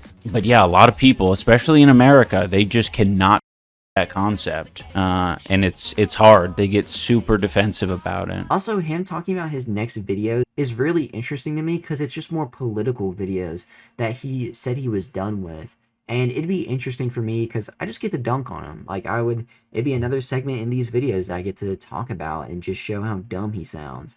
And I think, like, what he talked about abolishing prisons, there is so many examples to get into whenever he tries to make that video. Before I get into the next section, here are the rest of the streaming lowlights.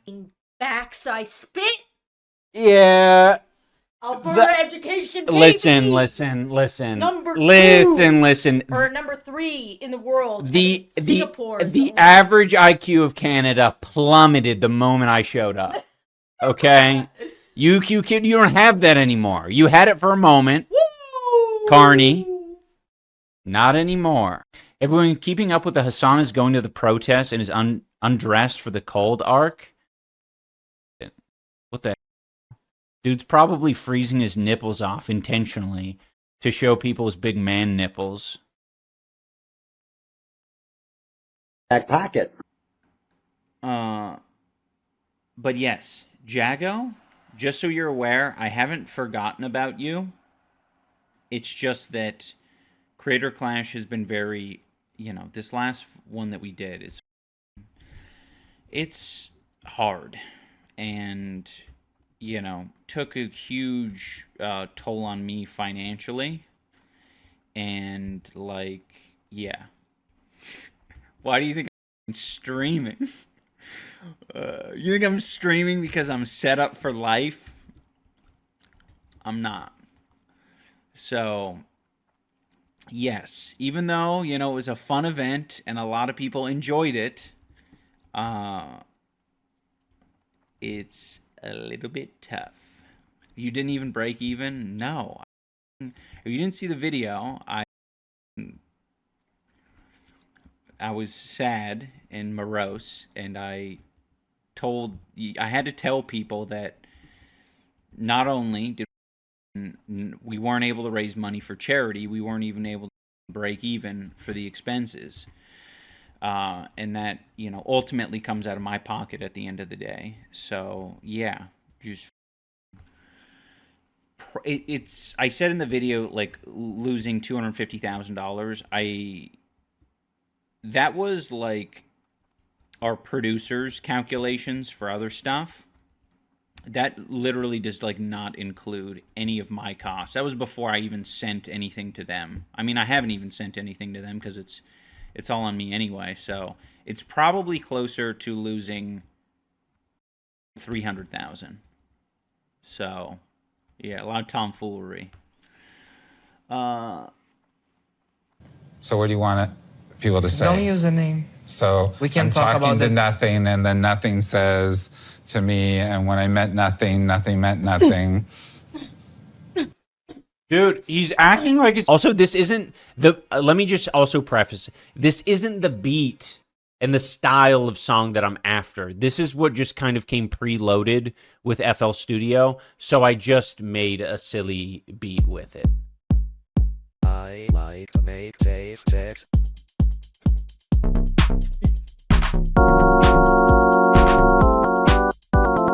Open your boob. By the way, these chords are all kinds of... The robot is saying, open your boob and close your boob repeatedly. Open your boob, close your boob. Yeah. His mods go crazy deleting any and everything on his subreddit. You have people talking about his course. He was trying to sell everybody a $1,000 course, which we'll get into in a second. And sorry, this post has been removed by the moderators of Caleb Hammer. But you have people still in the comments like, nah, this is questionable. This course is weird. Smells like a grift to me. He's a sellout. It's frustrating to hear him using language that sounds like the financial grifters on YouTube. Baby, he is the financial grifters on YouTube. I'm gonna tell you right now. They delete stuff about his content in general. Caleb has jumped the shark. I think it's become more of a drama channel than anything. Sorry. This post has been removed by the moderators of Caleb Hammer. This next one is actually funny. This next one is actually genuinely funny to me. They also delete posts of people rightfully upset at their deleting posts. Caleb and his team are actively suppressing negative comments on the investing program on his channel. Sorry, this post has been removed by the moderators of Caleb Hammer. He essentially just ignored them, or tried to minimize them and put them in a box, or essentially kick them out of the community and be like, okay, well, it's not about you guys. Thanks for the money. But now I figured out spam the hate woman button is going to get me way more support than y'all could ever give me. I find that to be really, really, really gross. When he first started, he used to mock these courses, lol. He's literally the epitome of what he once mocked. If you're like, okay, well, D'Angelo, is he at least helping the people on the Dude, Bald Can't, you're being such a enlightened centrist. They're like, you have enough brain power, you have enough brain cells to rub that together and not like categorize D'Angelo in the same universe as Caleb Hammer. Like, he's making entertainment, if you want to say that, like, oh, everyone online is making entertainment and they're I don't know what's the word,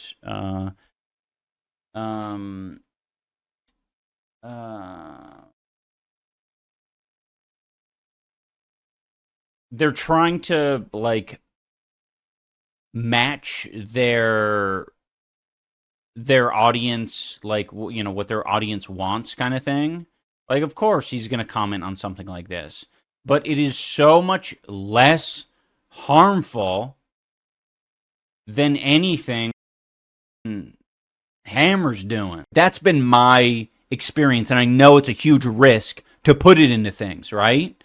I've been fortunate enough to benefit from that system. But what you will need to address is this silly, stupid, small stuff, like the, you know, like continually like spending money on your wants when you don't have the money for it. Like, you have to figure it out, but people do that for a reason. A lot of people are going through, you know, maybe a bad relationship situation, maybe a bad family life, maybe not having any sort of like, I don't know, good send-off. You're going to get stuck on the treadmill of hell. Whoa, whoa! Okay. Oh, it's really... it's really... it's really payday.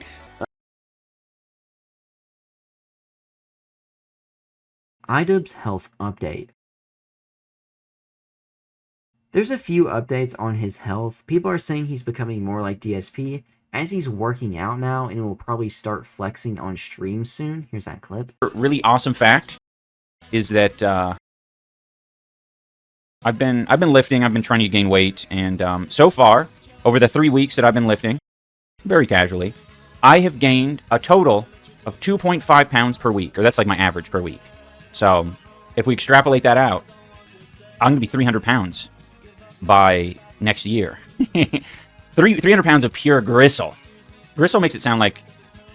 I shouldn't say that, because that makes it sound like fat and grossness. Pure muscle. So, yeah, I mean, it's probably newbie gains. You know, I'm not new to the gym, but I did take a little break. So, yeah, gristle is fat. So, I will need to brace myself for it to slow down. And if it's slowing down, I think the idea is that I'll ask my my trainer. But I think the idea is if it's starting to slow down and I've maxed out the amount of tit meat that I can get for weight, I'll probably go to some other part of my body. Not to say that I'm just working on meat. I'm working out all of it. But, you know, there's certain areas that, you know, people neglect. Like, I'm not a big fan of squats. I'm doing them. There's also a picture of him with Anisa's snake around his neck. But it says, Mr. Bijou, however they said it, is hanging out with Ian on stream. That's on stream? That's a bannable offense right there. That's a huge danger to yourself. I'm so excited. He's showing signs that he's getting into his next shed. Anisa also just says some stuff, and here it is. I don't know if chat can back me up. AFABs, gay men, whatever. The bigger the dick, the worse it's sex. Like a lot of men that have huge, like breaking the Richter scale are like the worst in bed. I'm just saying. That's what I've heard. And let me just say, this guy, terrible at it. No, I've heard like 9+, 10+. It's like they just think they're a gift, so they don't put in any work. Yeah, it makes sense. And they're like the worst. The problem is, like, they have been told their whole life that they're 8+ or 9+. Like, these, like, basically, like, I'm already a freak. Not a freak. No size of genitals makes you a freak, okay? But I'm just saying, like, they're like, I'm already, like, a gift, so they just don't put in any work. I've heard so many, like, gay men and women talk about that online. I think that's what probably it really boils down to, is I think a lot of people don't understand that contact with the cervix hurts. Like, contact with the cervix hurts. I'm just letting you know. It's important for men to know. Put it on a t-shirt. Contact with the cervix hurts. Yeah. It hurts. That's why some women... Hey, I agree. I'm just saying, some women or some cervix havers can't do doggy with certain partners because it hurts. I have dated a lot of dudes, No words. Ian is now doing EMDR therapy, allegedly, and here's the clip of him talking about it. I gotta go do my EMDR consultation. Wish me luck, guys. I'm going to figure out if it's right for me. This therapy is used for trauma, anxiety, and depression. The therapist guides the patient to focus on a traumatic memory while simultaneously experiencing a bilateral stimulation, which mainly is side-to-side eye movements, tapping, or audio tones, to mimic REM sleep. Apparently, people show improvement in 8 or more sessions, so I guess we'll see how that goes, but I don't think therapy really saves someone like iDubbbz. A lot of people that, like, you know, that are, like, really insane or have these really bad point of views online supposedly go to therapy, but they're still just really bad people. And there's other issues other than your traumas that you need to work on. So I guess we will see how that goes, though. Maybe in the future. I don't know how often you do a session like this. Do you do it once a week, once a month? Is it going to take him a year to show progress, if any? Which I don't think he will show progress. And most people, after their first appointment, do end up dropping their therapist. But also Anisa is forcing him to do this, so he'll probably keep on doing it for a while. They also discuss financial health, and yeah, this is kind of just an excuse to put it in here, but here is their talks of it. Also, you love investing. Your special interest is that. I don't worry about that at all. I'm like, you're not doing enough with your money. I know, he did say that. He got so You mad. got to make your money work for you. He got so... Like, you're crazy. Now you don't do that, but yeah. For a long time, I just had a lot of money just sitting in my account because I was so... Yeah. Well, I don't want yeah. I don't I know, want to put my I know. money elsewhere. It's I mean, I've moved on that a lot. Yeah. I do not think that it should have to become the average Americans or Canadians like way of life where you actually have to put money into the S&P 500. Yeah. You have to be strategic about where you're storing your money at.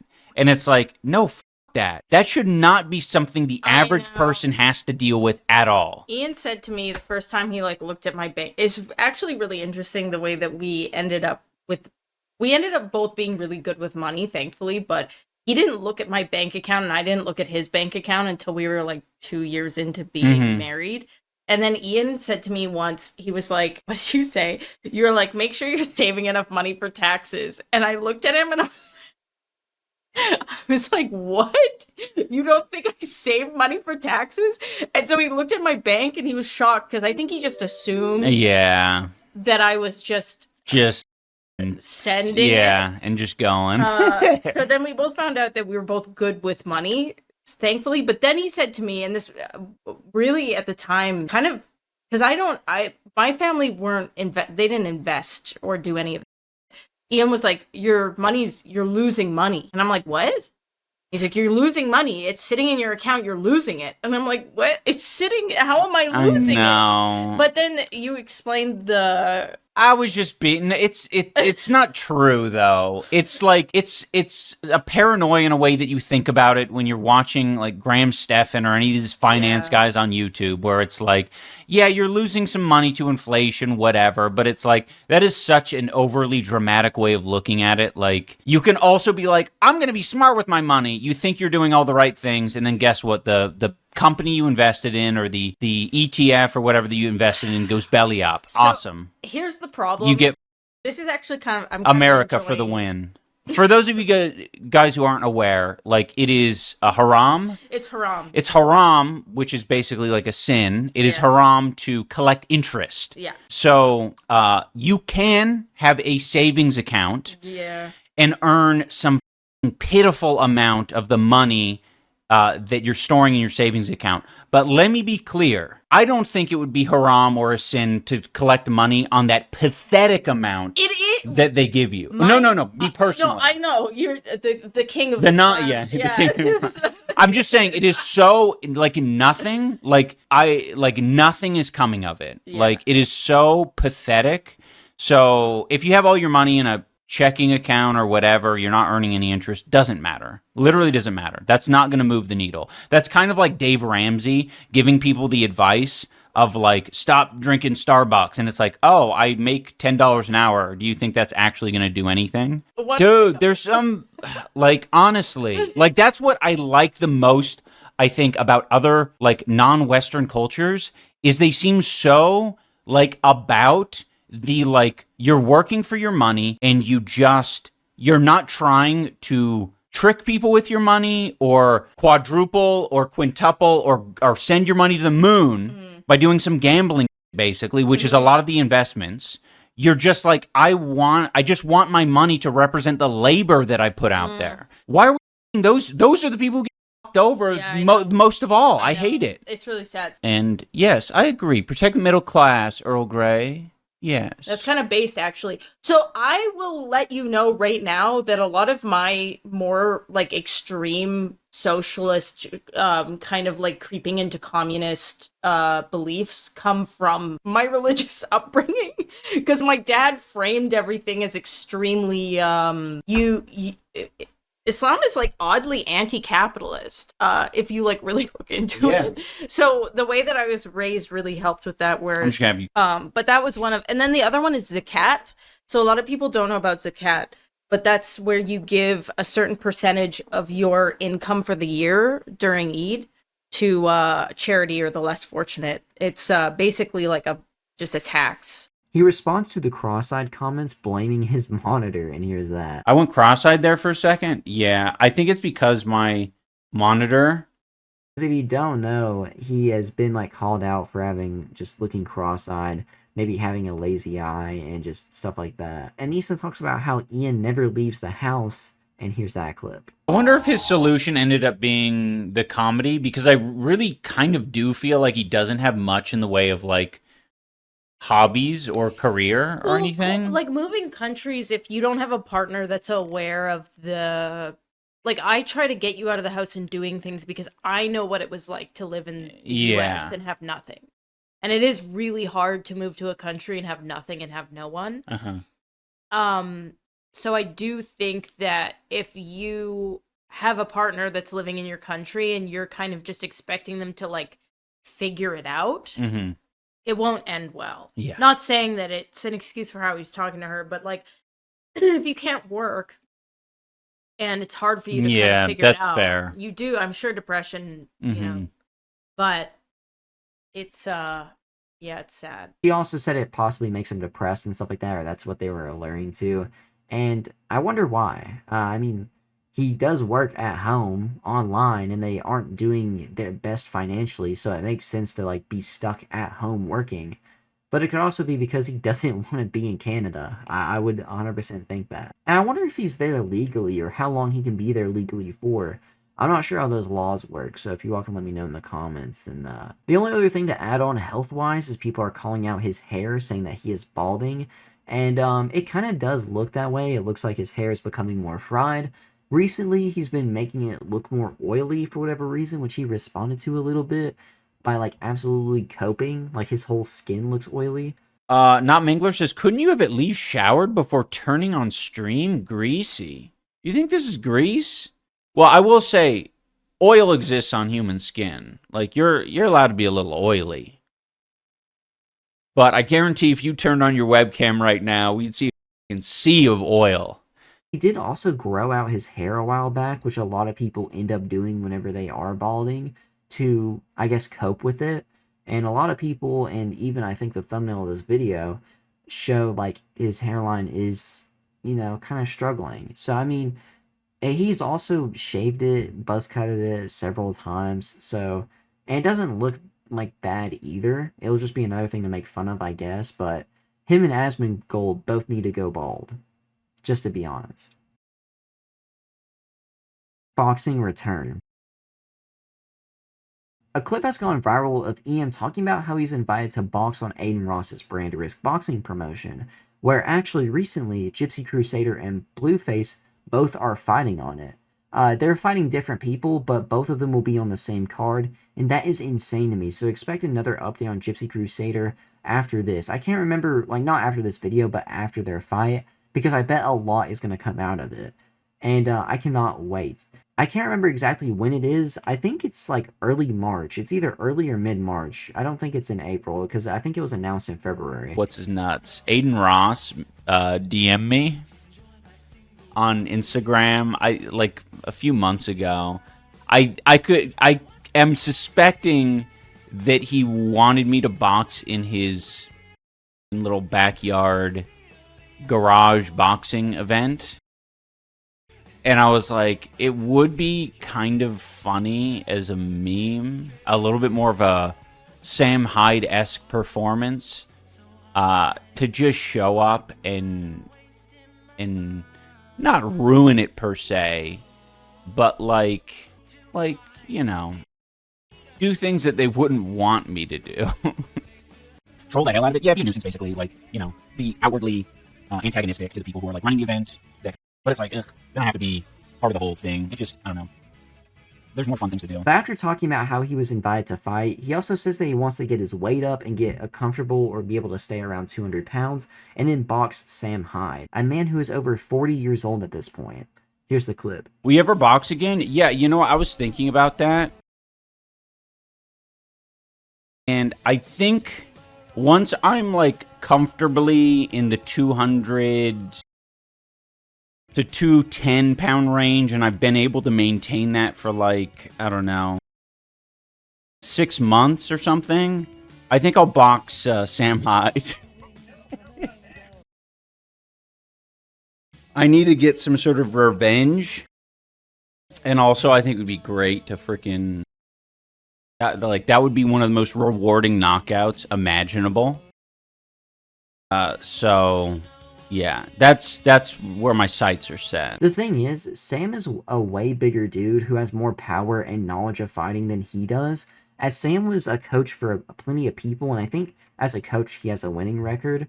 You are 0-2 against guys in lower weight divisions who, you know, if you want to use the excuse lighter man's skill, you know what I mean? Like, and it's not going to equate to you because you don't have the lighter man's skill. You don't have much skill at all. You're 0-2 in decisions. And he's also not going to knock out Sam Hyde. He didn't wobble any of his opponents. Dr. Mike and who was the other one? Alex Wasabi, that's who it was. But, like, you're not going to be able to beat a 40-year-old man. And even if you do, you beat a 40-year-old plus man. You know what I mean? And at that point, one, I don't know how long it's going to take for iDubbbz to get to 200, but for him to be actually in shape and sit around at it, people were commenting saying that he has to go under a complete different transformation and be a complete beast. Also, iDubbbz is around like 36, 37 at this point. He's in his upper 30s, so don't get me wrong, they're both near the same age. But, like, he's just not going to do any damage. One, he's not strong enough. I don't think Dr. Mike or Alex Wasabi had much damage on them at all. He didn't hurt his opponents at all in any way. The people who have actually kind of responded to this, this guy says, it's over. He spent the last 5 years treating Sam Hyde like Voldemort, and now that he's broke, he's desperate to get the beef going again. And that is true. He actually, there's a clip, and I'll just show it right here, of Ian being so hypocritical about this. This is my request. I would like you to not harass me or my wife or anyone that we're friends with. Also, harassment encompasses all the little loopholes, all right? You can't just then like refer to me as a goblin and be like, I didn't say his name. I wasn't talking about him. I was talking about a goblin. That's not acceptable. To basically say, hey, you can't talk about me, or that's harassment in any way, shape, or form. And then just to go on and later be like, yeah, I want to fight Sam Hyde. I want to be violent towards Sam Hyde now. Out of nowhere, too. It's kind of weird. I think that even more recently in, the Perfect Guy Life podcast or whatever, whenever Sam Hyde was asked, like, he barely said anything about Ian. So for iDubbbz to go like this towards someone that gave him kind of respect and stopped talking about him, I guess just out of boredom or not really wanting to milk it, it's kind of weird. It's very weird behavior. But this guy says right here, the point that I brought up earlier, for this guy to get lean, muscular 200 pounds would require a complete and total transformation of his entire way of being. I almost want him to do it because I think it would completely change his personality and worldview. Sam would literally obliterate him. He's basically a completely separate species from Ian. And also, I don't know if him going to the gym would exactly fix him at all. It might a little bit, but nah, I just don't really believe it. iDubbbz Toxic and Pred Fanbase. The Ian fanbase has been showing to be more toxic and even exposed for liking Shad Man type of content, like Ian has been linked to in the past as well, and even blocked me for talking about. Shout out to Big Bungie for his videos reading the chat logs of Ian's Twitch streams, showing how toxic they are, and here they are. What books are you reading? You passed over that quickly. What? He said he owns over 100 books. I wondered what he reads. Are you asking this about Ian? Yeah, I'm watching his stream. I have tattoos based on books I like. People love to share reading, and I'm not the only one asking. I haven't been rude. Why are you so hyper defensive? The guy in the show said 100 books, and Ian just repeated it. Oh, I missed that. My bad. I just thought Ian reads. Ian does read. Why do you care so much? You f***ed up your trolling attempt. Time to make a new sock account and try again. What are you afraid of, Ian? Banned. Why? It was a misclick. Hence why you're sitting here unbanned. So strange. So when I asked banned, why did you reply with banned if it was just a misclick? It was just a joke, dude. Han is a little sassy. Stick around and you'll start to vibe with their sassy humor. Who are you? Nobody was asking you. Permanently banned. There were some chat logs that I was gonna read, but they were all kind of useless. Basically trying to like force a guy that's working full-time at his job and listening to the stream to like respond on why he hates Hassan so much. And they also admit that like, oh, well, Hassan has a lot of like bad to him, but we agree with them so much that we let those really bad things slide. At least they're self-aware. Maleficient Copy 5026 says, "Hey Han, the next time you call someone a PDF or weirdo, first sweep up at your own porch, you creepy weirdo." Han made a waifu claim game on the Maximum Damage Discord where you could, quote, claim underage-looking anime characters as, quote, wives. There are more examples of, I don't know what that is. AFAIK. This was still on Discord. If you want to know my take, I think Han is more of a PDF based on these things than Ethan Klein with his 15-year-old posts. And as you can see here, Han here says, he puts in like the command for this bot and my little wife, and it shows literally that's a backpack on her, by the way. I don't know what this is from. Like, of course, I guess it's good that I don't know where this is from, but this is like literally a under. I don't care what you say. Oh, but they're thousands of years old, man, but they just look this way. No, they're an under, bro. This next one says, "Excuse me, ma'am, where's the cunny aisle?" Which I don't know exactly what that means, but he posts a GIF saying Bunny Cunny, and it looks like a Pokemon of some sort. And I'm not sure the age of this owl. I don't even know what I'm looking at here in this picture, but there it is. So you all can let me know in the comments. But yeah, it's actually insane that, you know, the same person that calls out, like, or not calls out, but tries to say that, oh, Ethan Klein's a weirdo, he's a creep, but then has a creep fan base and then will block you if you try to talk about why he's connected to Shadman. It's just another big projection from Ian. iDubbbz interview Lowlights. Ian, for whatever reason, was interviewed or collaborated with political streamers and podcasts recently, and plenty of lowlights and even dramas or attempting to start them have come out from this. He has shown that he could talk for a long time without saying anything, and here's that clip. So obviously your content is adjacent to Palestine now, and I wanted to ask you what kind of like brought you to that. Does I believe Anisa, you said it was Lebanese. Does that kind of play a role? Yeah, I'm glad you brought that up. I was gonna say, like, one of the things that was really nice to hear, you know, after watching your video, Isaac, and Chris's video, specifically speaking on like Lebanese politics and the history of the country. It's just super validating and nice to hear. You know, my wife expressed that at the time, like, oh, this is so good. This is great. You know, you're giving a voice to this other side, and I super appreciate that. But I think in general, you know, I've touched a lot of grass since, you know, the golden era of YouTube. So there's been a lot of different communities that I've interacted with, and you know, it's really forced me to reckon with like a lot of the ideology that I grew up with and look at it through a different lens. And, you know, I think generally a lot of the Middle East politics, like I had to realize how much of the propaganda that was just pumped directly into my brain since I was a child. And I find it absolutely amazing that, you know, my wife she had the opposite upbringing, right?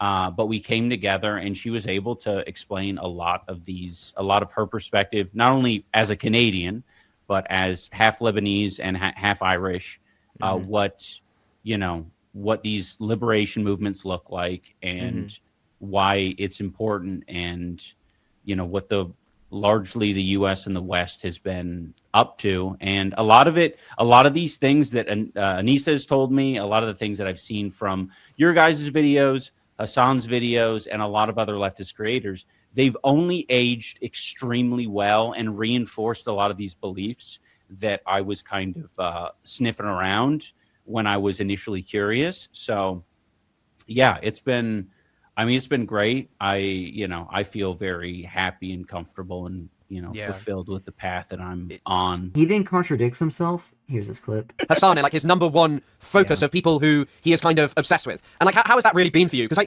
how's that been over the last year or so? I mean, I don't like it because I love a good fight. Like, there's a lot that it takes so much willpower for me to not work on a new video, not doing. I want to move on with my life. Like, that's kind of always been my my thing, even with the old content comps, is like, I don't want to fucking harp on. Like, I want to go and do the next thing. And it just felt like it's like less damage overall to everyone involved. But it seems like that's what he wants. So like, I just kind of have to, you know, move on with my life. And I'm grateful. I'm very proud of the video. I think the content comp on him has aged well. And I've been very happy at the amount of people I met through it. Like I don't think I ever, if I just tried to stay in my own bubble, I don't think I would have met you, Isaac, Taylor Lorenz, Frogan Denims, all these people who are very, very kind and, you know, in a lot of cases have experienced much worse than even what I've experienced in terms of harassment online. Like I will occasionally, you know, come across like Frogan's Twitter or some of these other, like Casey as well. And I'm just like, I got nothing to about. Like, and it's been nonstop and so sexist. And like, I have a lot of sympathy for them. It's horrible. Yeah, I think it does play a role that, like, of course, like the misogyny and also the Islamophobia when it comes to Frogan is gross. Saying, quote, I love a good fight, and then saying I want to move on in like the next sentence or next few seconds, it doesn't really make sense. It's super contradictory of yourself. But Big Bang Theory is a show and a study and a reflection of people, a variety of people. It starts out as just a group of nerds who are very lost, very confused, but they all share one thing in common. They're lost and confused, and they want a partner. And so all of them are going about it in their different ways. You have Sheldon, the Bazinga guy. He is the most autistic of the bunch, but they never label him as autistic. They never say that this is an autistic character. We just have to, you know, assume the whole time that he is, you know, a bit different in some kind of way.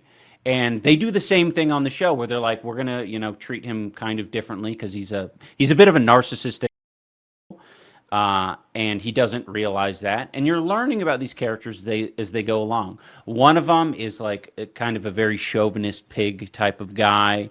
But then you realize like over time, like he has a very incestuous, emotionally relationship with his mom. And then you see him in his current relationship kind of replaying this relationship that he has with his mom unintentionally. And so they have their ups and downs and there's things that they go through. The main character and the what would you call her? The hot chick of the show, Penny. She is like this other guy's love interest, Leonard, and they have their own dynamic between them. So you're seeing all these different characters you know, find their partners or not find their partners, and how they're progressing over time as they get deep into their 30s. Their friends are having kids. They're feeling left behind. They're feeling like a little bit lonely, confused. And so it's a lighthearted, silly show, but there's a lot of like deep, interesting, very human stories that they're telling along the way. I think dreams, and I think there's some data to back it up. I think a lot of our dreams are basically kind of like a training ground for disappointment or pain or hurt or trauma or whatever. And so like, I think that's why most of the time when we talk about these dreams, it really is, you know, like your punches aren't working, or, you know, you have to do this thing, but there's something blocking your path or whatever.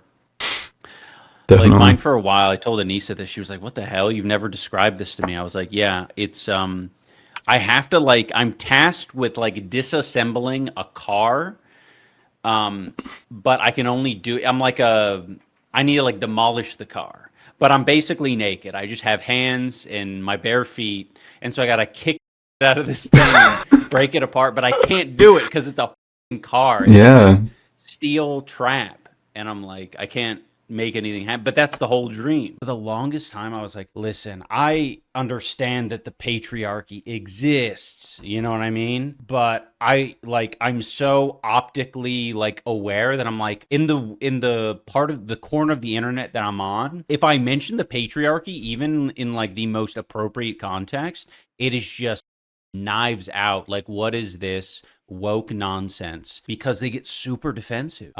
You know, instead of, you know, thinking of any of it as like a, you know, opportunity to learn or just to not think that they're included necessarily in the conversation, because that's usually how I've interpreted it. Is like, okay, if someone's speaking about this thing, I'm not going to automatically assume that I am like the target audience, so I don't get offended. Like, it seems like all of them are like telling on themselves, basically. Yeah. He does this all the time, and yeah, these clips are just annoying and sucky. iDubbbz is an advocate for violence. Although Ian drools over Hassan, so this was kind of expected at this point, this segment is to, and also kind of document like I do in some of my other people, saying like, hey, like, let's note this for later just in case. But this is a repeated behavior from iDubbbz, as he's also, like I called out in one of my past videos, not completely denounced political violence in one of his more recent YouTube videos, which I called out. And here's the clip that I'm talking about of him, like, advocating for it on stream. So much for the tolerant left. Yeah, absolutely. They love talking about tolerance when they're the one that we're being intolerant of. It's like, yeah, we're intolerant of you. You're a piece of... It's not tolerance all the way around. It's tolerance for people who aren't pieces. Look, they're having a conversation. Someone in the chat yesterday was like, why don't we have more conversations? Why don't we talk about this? I like the hitting, to be honest. I'm a big fan of the hitting. Instead of political conversations with people you disagree with, he wants to instead be violent, just like Hassan talks about. It's very weird and bannable behavior due to this and the fact that, and also, like, by the way, him saying that, oh, well, we'll get into that later. But due to this and the fact that people haven't seen much of him and his Shadman support, I've started being a little bit more active on Reddit to post and see if it helps at all. And people on that Reddit kind of already know. I might go to other Reddits as well, but I've just been on the r/I miss the old iDubbbz Reddit, kind of posting a bit more, trying to be more active. You can go follow me on Reddit if you want to. I mean, you'll just see my posts and stuff, and you'll see sometimes, like, I'll post somewhere that I uploaded, but I think I might try to forward some of these messages from the I Miss the Old iDubbbz subreddit onto the YouTube drama one, because there's stuff that I call out in these videos that is not really talked about a lot. But like I said here, it's now been a repeated pattern of iDubbbz, like, advocating for political violence, which is completely wrong and against both YouTube and Twitch's terms of service. But the thing is, Hassan gets away with it all the time, and since he's a huge Hassan drooler, he is kind of already expected to, like, you know, have those type of thoughts and opinions, but I don't think he's confident in those at all, which is something I bring up in my Reddit post talking about and exposing it, saying that, you know, he's kind of not confident whenever he talks about it because he won't talk about it directly. He'll try to play it off as a joke, or like he did in that video, try to run around the fact of what he wants to say there. And there's other ones that I will talk about later on, but make sure to go follow me on Reddit. His Shadman support and the political violence is two things that definitely need to be called out right now. He's also, like, there's so much I'm going to talk about on that Reddit as well, so look out for that. iDubbbz failed attempt of starting YouTube dramas. Ian has recently, like, randomly started attempting to call out random YouTubers and streamers with no luck at all. One of the cases I'll cover first, as it seems like the one he's most infatuated with, is the one with Charlie, aka Moistcritikal or Penguin Zero, and here are basically the entire talking points that he has had against Moistcritikal. Yeah, the other thing I would say too is, like, when you lump, like, 2016 iDubbbz and then those two guys, Fuentes and Clavicular, together, the thing that kind of first stands out to me is that I never perceived 2016 iDubbbz to be ideologically, like, right-wing or ideologically hateful in the way that those other two are. Like, it's part of the pipeline, though. It's the same reason people wouldn't say Charlie, Moistcritikal, is right-wing or, like, as ideologically out there as, like, a Nick Fuentes or even Asmongold, right? Like, yeah, exactly. He holds some space for the people in his audience who might have some differing opinions. He doesn't make it clear, like, I don't want you in my community, like, outright. And, you know, I get it. I get the hustle. I did it for a while. But it is a little bit of cope. And I understand why people don't want to take the path that I took, because it breeds a lot of hate. Yeah, right. How do you, I guess, how do you, like, weather that storm? Does it affect you? Do you think about it at all? I feel like at this point in your career, like, hey, man, yeah, I'm weathering it. I'm weathering it. It's it's one of these things where you just kind of got to put your head down and, like, get to work. Like, you know, there may have been a time where in my life where I could spend time reading comment sections and being like, oh yeah, like I'm getting some sort of validation from this. I'm way past that at this point. Like I'm not going to be able to do what I want to do if I spend any amount of time reading online. Oh, dude. With the exception of maybe my live chat when I'm streaming. Right.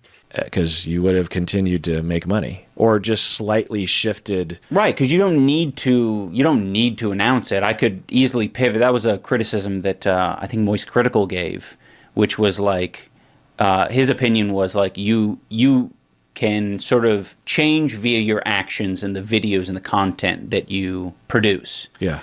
And I felt like I was trying to do like a slow change and a slow pivot. It had been like 2 or 3 years since I made a content comp video, but there were still people every day, because you don't know what each individual person's grind is. Some people were only watching content comp videos that I'd make, and they'd only tune in for that. Yeah, I don't understand. I think I might have come across that criticism from Moistcritikal, and I don't understand that at all. It'd be like if you were very hurtful to your wife, and then you just said, well, I'm not going to apologize. I'm just going to be nice to her from now on. I guess it's like, well, that's good, but that doesn't address what happened. It doesn't indicate that you recognize that you committed a transgression, you know? Yeah, sure. Make up for it, you know, slightly. And maybe that's what he's done, is he's avoided actually coming out and saying, I don't know, like, I don't really stand by what I did before. He's just veered the ship a different direction, you know? Well, I think a lot of people who have criticized my apology are specifically only coming, like addressing the apology from the perspective of, like, was this a good strategy? Right. For your career, rather than is this a good life thing to do? Yeah. You know? Yeah. And they don't really make that distinction. They don't say at the beginning, like, I'm only speaking for like the YouTube grind and how you can best maximize longevity and view count or something like that. These things that it's so hard for me to be critical of. Like I'm even still being empathetic iDubbbz. I actually should have a lot more heat for people like Asmongold and Charlie, because it's so obvious. It's so, and it's unfair even to lump Charlie in with Asmongold, right? Like, I have so much heat because it's like, you know what you're doing. You know what you're doing. You guys are being rats. You're being like unprincipled rats. I do not care. And I think the audience knows as well, right? Like the audience the audience wants to wear everyone as a mech suit, and it's like none of it really, the conversation is never really about like whether they're principled or not. It's whether they made the smart move career-wise. Like, you haven't upset enough people. You haven't upset enough of the right people, which would actually be like a little bit of a I've had an eyebrow raised at Charlie since he was like, since his opinion of my apology was like, since he was basically raising an eyebrow. I didn't think iDubbbz was being at that time. What the? This seems unnecessary since iDubbbz wasn't being hit. The idea of trying to be neutral and not turn people away and bringing people together instead of just being hateful, being a bad thing in Ian's eyes is so bizarre to me. He's literally a hate spreader, which is another thing I want to talk about later in this video as well. And probably more on the end segment, because this is super important to me and it's a whole separate conversation about people like iDubbbz just purposefully spreading hateful material and wanting to be hateful people. And it's exactly what he admits here multiple times. He wants to be a hateful person. He wants the world to be full of hate and political psychosis. It's actually insane that you would wish harm upon the entire world in a mental and verbal way. That's worse than physical, I believe, sometimes, which is a whole other conversation to have. But it's just so bizarre to me that you can't be the middleman, or you're a part of a pipeline, or you're truly a part of one side or the other, or you're just like a bad person. Charlie is known to be a fence sitter. He's known to be a middleman, but at the same time, I've been as well. I try to be. I try to understand both sides of the argument. And I just try to find a middle ground so we just have a little bit of peace and we're not yelling at each other. And most people who make videos on iDubbbz are more of middlemen or have opinions that can be seen as either-sided, like I said, middleman. And I don't understand why you would have to be left or right. Like, what is wrong with being in the middle, and what is wrong with, like, not wanting to be hateful towards people that don't agree with you? You know what I mean? Like, why? Like, he literally says, like, he wants to ban and be hateful towards people, or, like, extradite them from his fan base because they don't agree with him, which is so weird to me. You want an echo chamber, is what he said. He admitted to it, which is insane to think about. Charlie gives his opinion at times that is not, you know, middleman or whatever, or not the most popular opinion. Like, he's talked about stuff in the past before. It's just that he's not as loud or obnoxious or harsh about his points, so I guess he's ultimately a part of the far-right pipeline and is a terrible person or something like that. And to constantly call out Charlie seems like a absolute grudge, which is something that he kind of admitted to having against Moistcritikal. And the whole career versus life thing, what are you even talking about? I really have no idea, like, what he's trying to say here, because it's not about, like, his YouTube career we're worried about. People at this point are worried about Ian's well-being, as he's, like, this is something that's beyond just, like, how you look on YouTube. You know what I mean? So I don't know why he was talking about it like that. Asmongold responded to Ian regarding his comments on this and said this. Here's the clip. So iDubbbz talking about me. What the f is he talking about me for? That's got to be me. It's one of these things that it's so hard for me to be critical of. Like, I'm even still being empathetic iDubbbz.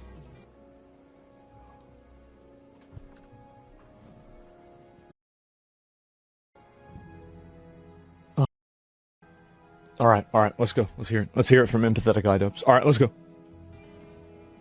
I actually should have a lot more heat for people like Asmongold and Charlie, because it's so. Please do. Please do. It'll be great content for me. Please complain about me. Fucking obvious. It's so. And it's unfair even to lump Charlie in with Asmongold. Right? Yeah, I mean, like, he doesn't have the same political views that I do, probably really that much at all. Like, I mean, I'm sure there's a Venn diagram, like there is, probably even me and Ian have a Venn diagram. But, like, no, it's not even true. Like, I have so much heat, because it's like, you know what you're doing.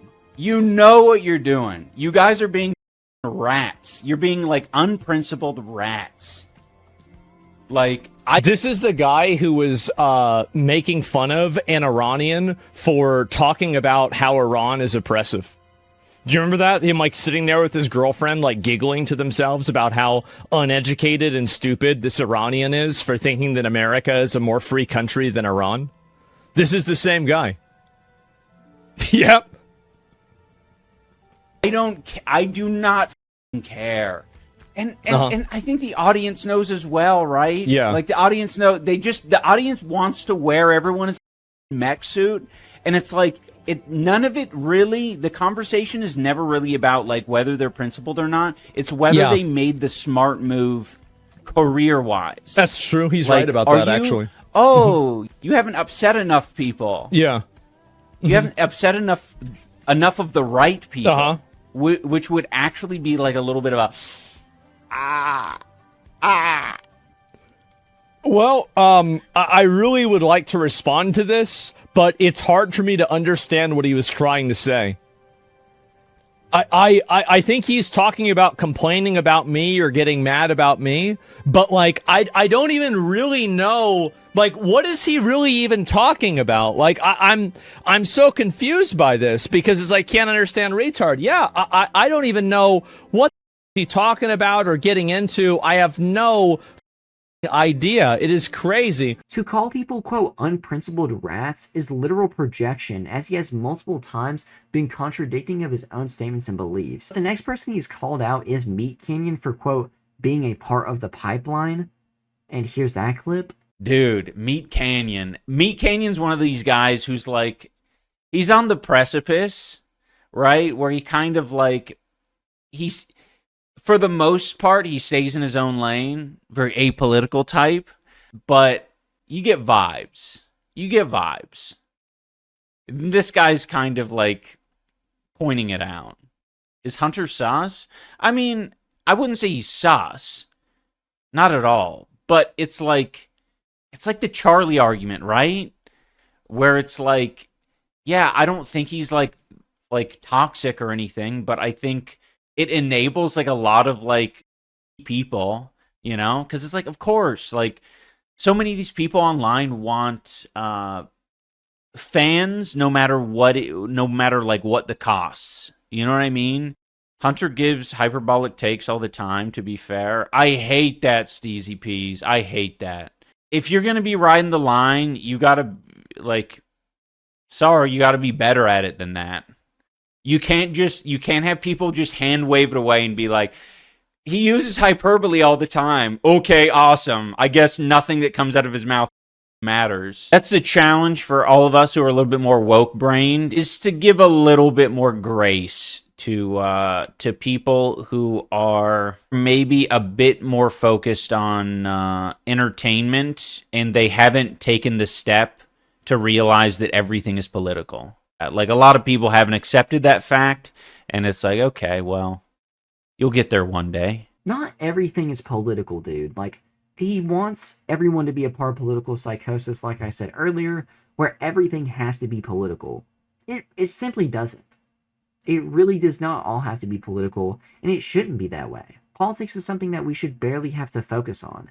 Don't get me wrong, it's an important conversation and topic, but whenever you just make your whole life just politics, or that's all you really consume, you become a miserable person. Look at Hassan, Ian, Anisa. These people are completely miserable because all they want to do is talk about politics, because all they consume is political content. That's not the way to be. And I don't see how MeatCanyon enables anything. Does it really matter? Like, really? Like, does anyone's opinion truly matter? Like, if Moistcritikal, if MeatCanyon, or other YouTubers, does it really matter what their opinions are on anything? Like, should I really care? MeatCanyon makes statements at times, too, that are, like, that can show he could possibly be on one side or be on the other side. He shows that he sometimes is a middleman or whatever. But it's just like, does it really matter?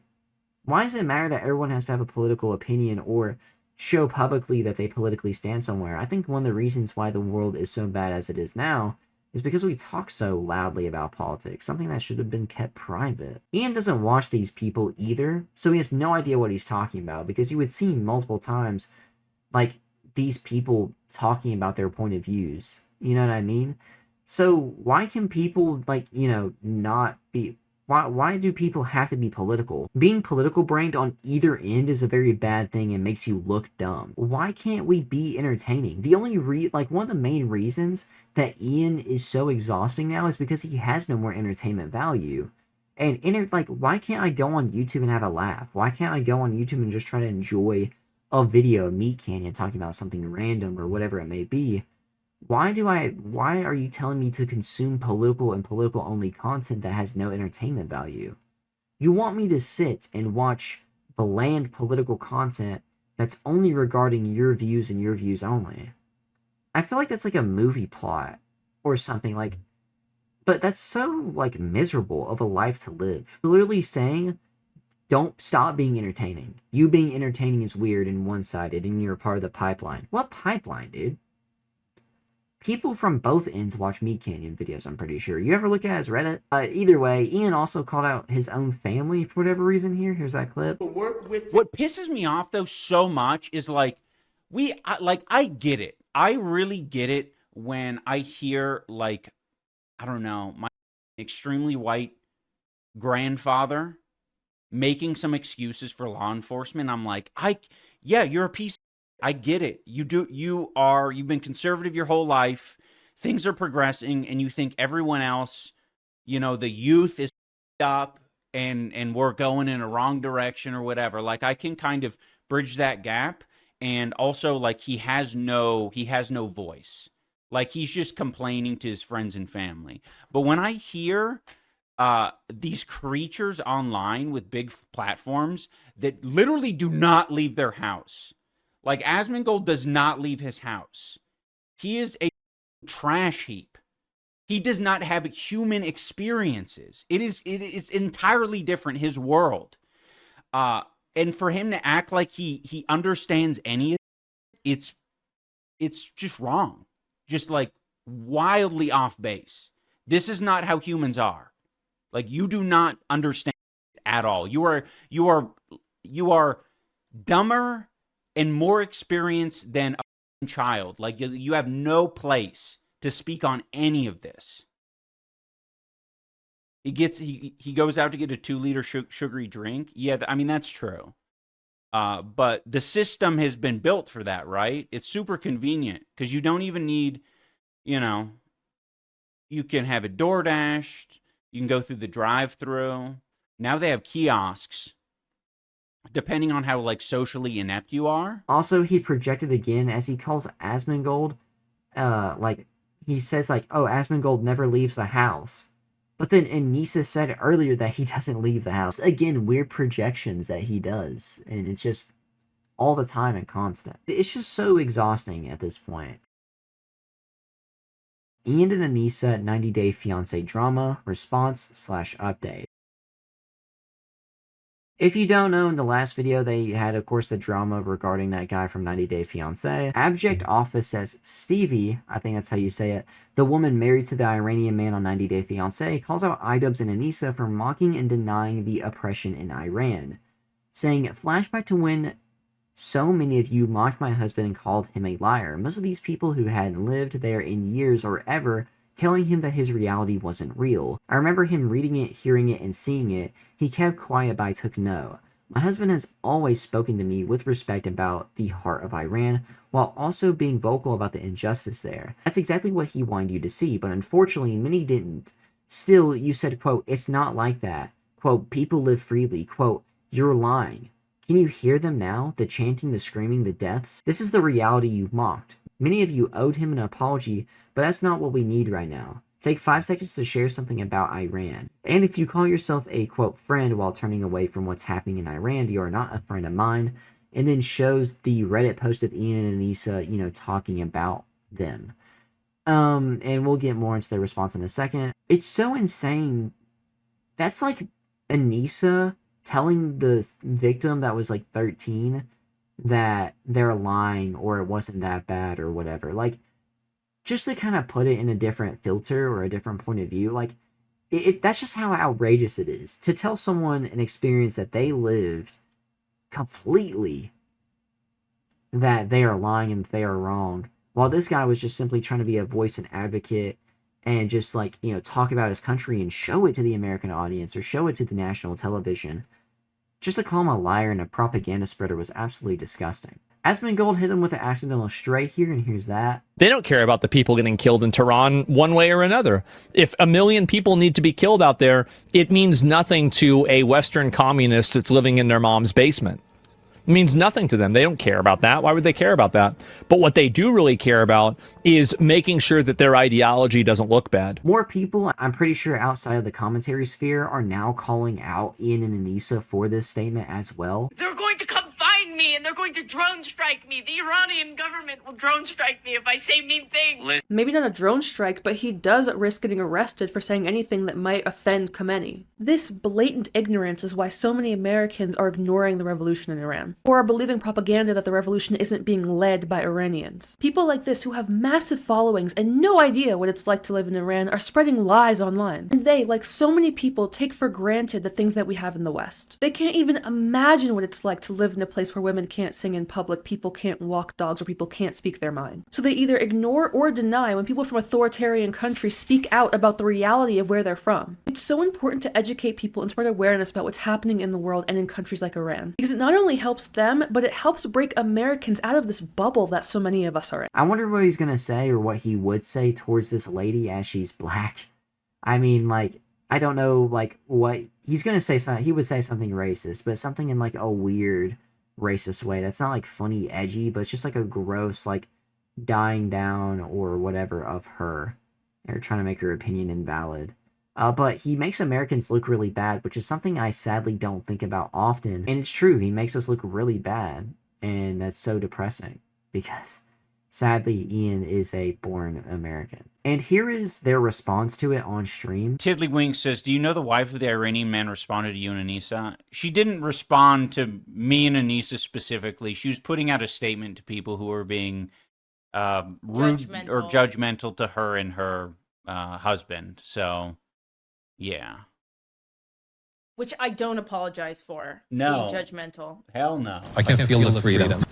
You signed up for the show. Yeah, that's how it goes. If you think we're mean, yeah, do not go to the 90 Day Fiance Reddit. Do not go there. Okay? I'll tell you what. Also, when someone's being an Ameriboo, you can call them an Ameriboo. I'm allowed. Yeah, we reserve the right to call somebody an Ameriboo. And if I go to Iran and I'm like, this place is awesome, the Iranians can call me an Iranaboo. Yep. And or they would be whatever correct. word they have for And it. they would be correct because it's not our business to whitewash that country's atrocities. Always want to go in back. the same way that somebody coming to America and saying they can feel the freedom with what's going on, I don't know. I'm allowed to say it's cringe. Yeah. Completely dodged it all, knowing it was about them. While being called out for all of this, she starts posting a bunch of stuff about Iran.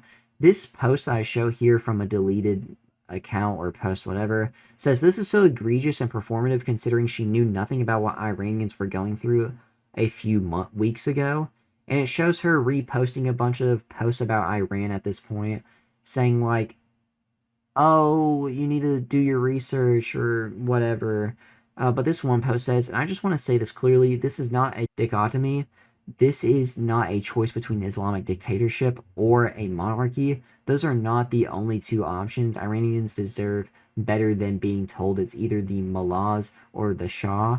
There are so many other possibilities, and the one that I believe in is democracy, a real one where Iranians get to vote, choose their own leaders, and decide their own future without foreign governments pulling strings behind the scenes. But this is also contradictory as well, as this is like, while being called out for this, by the way, she was posting this, which I'm pretty sure is to try to cover up, you know, what victim blaming or gaslighting the victim to thinking that their experience isn't that bad or whatever. I don't know exactly what word I would use there. I think there's a certain term for what they were doing here towards a actual victim of living in a bad state. Not a literal state, but in a bad country and like having a bad living situation in a different country. But it's also contradictory as well because they talked down so much about this guy for her just to go around like immediately afterwards and post all about like this Irani stuff.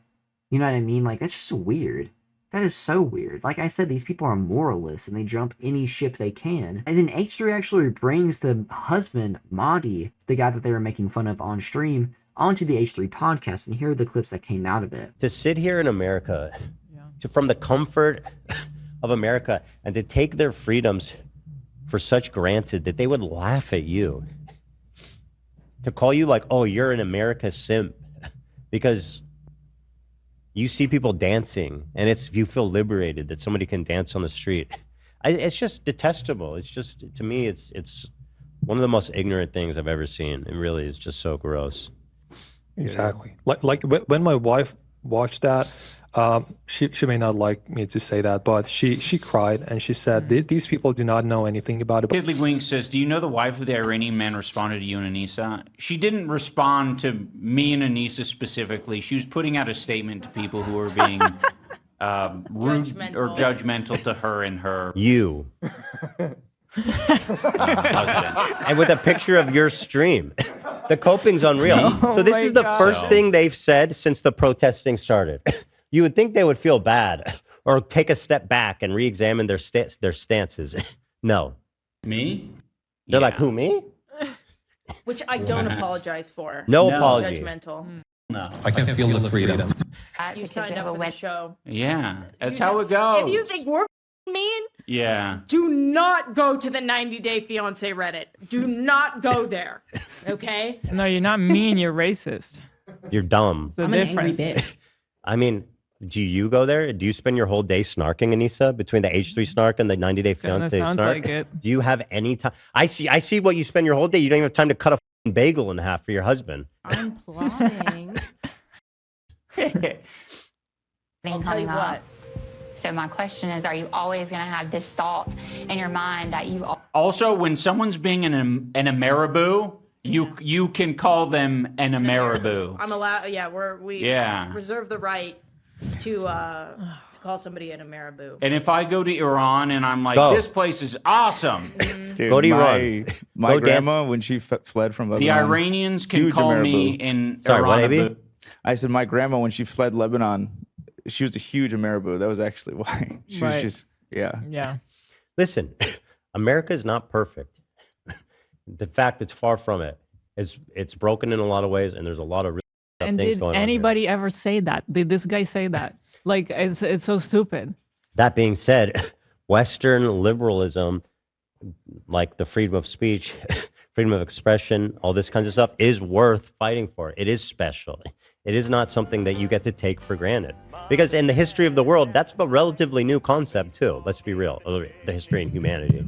People Right. around the world are ready to marry the ugliest, largest people you've ever seen just to come here. I mean, the proof's in the pudding, bro. I mean, listen, at the end of the day, Not that large. I mean, you at have the to throw large in there, Don. Mic drop. I wasn't going to say Facts anything are about facts, man. Facts size are facts. or look. You guys kind of made a post referencing him. Stevie did, and I'll read it really fast because it's short. She posted this, said, flashback to when so many of you mocked my husband and called him a liar. Most of these people who hadn't lived their years or ever telling him his reality wasn't real. I remember him reading it, hearing it, seeing it. He kept quiet, but I took notes. My husband has always spoken to me with respect about the heart of Iran, while also being vocal about the injustice there. That's what he actually wanted you to see, but unfortunately many didn't. Still, you said it's not like that. People live freely. You're lying. Can you hear them now? So he made that comment like just a few days before the protest broke out. Yeah. So when she made that, she actually showed me the title, and she said, have you seen these people talking about you? I was right in the middle of when I found out that there were like thousands of people getting killed. I was like, I really do not care. Like, Right. if you want to post something, I do not even know what's going on. I do not care. And when she started like posting that, and when I saw that she's really sad about it, I was like, maybe this is something like more serious than just like a Reddit. I really thought it was just like a simple Reddit that somebody talked about us, but no, it was like a person with like audience that is talking like this about what we're going through. And I just want to say that my wife is like super supportive, and I really appreciate her. And I just don't know. But one thing that I saw about this text that she posted, and they said it's not about them. Yeah, it was about them. It was exactly like the story was exactly about them, because that's what made my wife so angry and sad that she started posting stories about it. By the way, I'm really touched about how supportive and nice she's been, and I just like to see that she's. Last clip I'm showing you, it's short, and then I want to talk about stuff we can do to help. So this is, somebody was like, did you see that she responded to you? And here's what they said. I think we watched it, no? When he Can they see this? Okay, so I'm zooming in on just their cam. Do you know the wife of the Iranian man responded to you and Anisa? She didn't respond to me and Anisa specifically. She was putting out a statement to people who were being rude or judgmental to her and her husband. So Isn't that them? And it was with them. It was to them, right? More or less. Yeah, that was exactly what I said. Like, it was not only for them, but the main because I even asked her, like she even put their picture under there, so it was mostly Right. about them. Right. But they were not the only people who attacked us because of that. We Right. had other people as well. Right. Oh, yeah. Which I don't apologize for. No. Being judgmental. After all this, You signed up for the show. Yeah. how If gross. they were mean, Yeah. do not go to the 90-Day Fiance Reddit. Do not go there. Okay? I haven't, but she has clearly. I'll tell you what. Anisa's a my weirdo. She question is- spends her whole days on Reddit snarking about other people. She's a very hideous Are you person. always going to have this thought in your mind that you So anyway, Also, when someone's oh, is that going to be? But if it makes you feel any better, it's not a lot of people watching it. It's about 100. Oh, that's good. Well, Because I the saw thing the is subscribers, it was like millions. I was like, there's really millions of people watch this? There used No, to be. there used to He be, used to be though. one of the biggest YouTubers, but then he got brain damage and started doing this weird tanky content, and now only 100 people watch him. So when he talks, people like to make fun of him. So a lot of people still see it, but at the end of the day, he doesn't have a lot of people supporting him. Because So that's most of the people are just in shock to see the downfall of him. Because, yeah, like Ethan said, he used to be a YouTube legend. I also wanted to say really quickly, I am very much disgusted by them saying they're not going to apologize and calling the guy at Mahdi or whatever his name is an Americaboo, or whatever, basically saying that he's an American glazer and stuff like that, and just to not apologize, and her saying like, oh, if you think we're mean, go to their Reddit. That's both gotten very popular, but also at the same time, just because there's like a worse example out there doesn't mean that you should be thankful for, you should be like, oh, put the blame on someone else or make yourself seem not as bad. That was just a very disgusting statement to say, is that they're not going to apologize to these people for harassing them. And then, of course, like I shown earlier, she goes on to, from going and making fun of this guy, to supporting his people and his country immediately. So, like I said, there's soulless people that just jump ships whenever they can. But I just found that so disgusting, and I was listening to it while editing, and I was like, what am I listening to? Like, what are they saying? Like, I don't want to sound ignorant, but I was just sitting there maybe more in shock, but I was just like, what? Like, what are you talking about? What is being said here? Ian and Anisa also responded to it, and here's that. Which leads me to believe that there's botting happening. Yeah, well, we had maybe 2 or 3 people come through here. Yeah. But we're at the final hour, basically. Yeah. It's kind of crazy. Bad for them. Oh, Ian's hearing about what has been happening in the bad place. It's crazy to not get one. I know. I used I'll tell you, when this started, whenever it started getting weird, I got I'm not kidding, maybe 100 to 200 message requests a day saying the most horrible. I've had none, which is kind of, I don't know, weird. Weird but cool. I agree. Stay strong. They're insane. They are. Let's go. Alter Wall, 16 votes. He was arguing with sound bites of you while his guests just sat there awkwardly. I mean, that's the whole purpose, right? It's like no care or outside, I don't know, bigger purpose. Oh, everything's just a petty beef. I have to clarify so people save their money. There's no tape that's going to be put on a paid platform. So. Oh, people were thinking. Really? Yes, they thought that we had filmed it. I think because I said that you helped me in the cabin, but you always. No. You we did a coy reference to word of pickle in the podcast. Oh, do you think it's at the very end, and we were just like, yeah, pickle. There's no sex. There's no. Boo! My credit card was ready. Yeah, sorry. I just because I've gotten a few new subs on, and I just want to make sure you can refund I'll refund if you ask for. Yeah, that'd be a much bigger news. Yeah. What the fun fact, guys? Speaking of 6 more inches, I'm trying to stay I'm trying to not get exposure to it because it's not healthy for me or anyone. But this creature, he thinks that I'm putting out like a video or something, and he sounded really excited to look at my clock, to look at my big throbbing clock. I hate to disappoint. I mean, hey, let's put it this way. If he wants to see my clock, my throbbing clock, hey man, just ask. Just ask over text messages. Or text something weird and creepy like, "So I hear you like kicking people when they're down. Wow. I'm returning the favor. If you're coming for the king, you better not miss. 'Cause if you miss, I'll sabotage my career." Do you think that I Can Feel the Freedom guy will talk about you and Anisa on the harassment podcast again?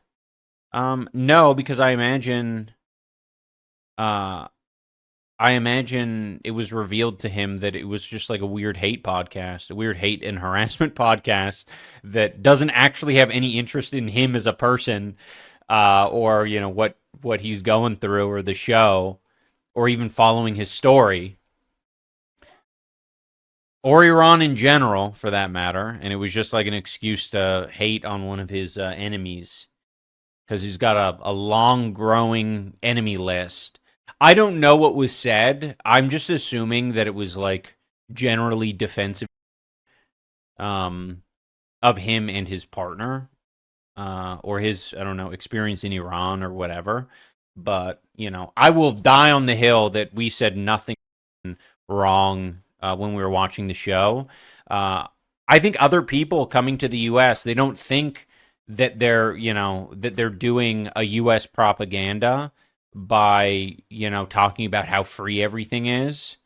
But of course they wouldn't think that, because they're, you know, they're not American. They have different, you know, different mindset on all of it. And some people are legitimately Ameriboos. They're just like, yeah, I don't see anything wrong. I would love to, I'd prefer being here than, you know, where I come from. But even Maddie had admitted in the show, like, I don't think I'd stay. You know, I think if we didn't work out, I think I'd go back to Iran.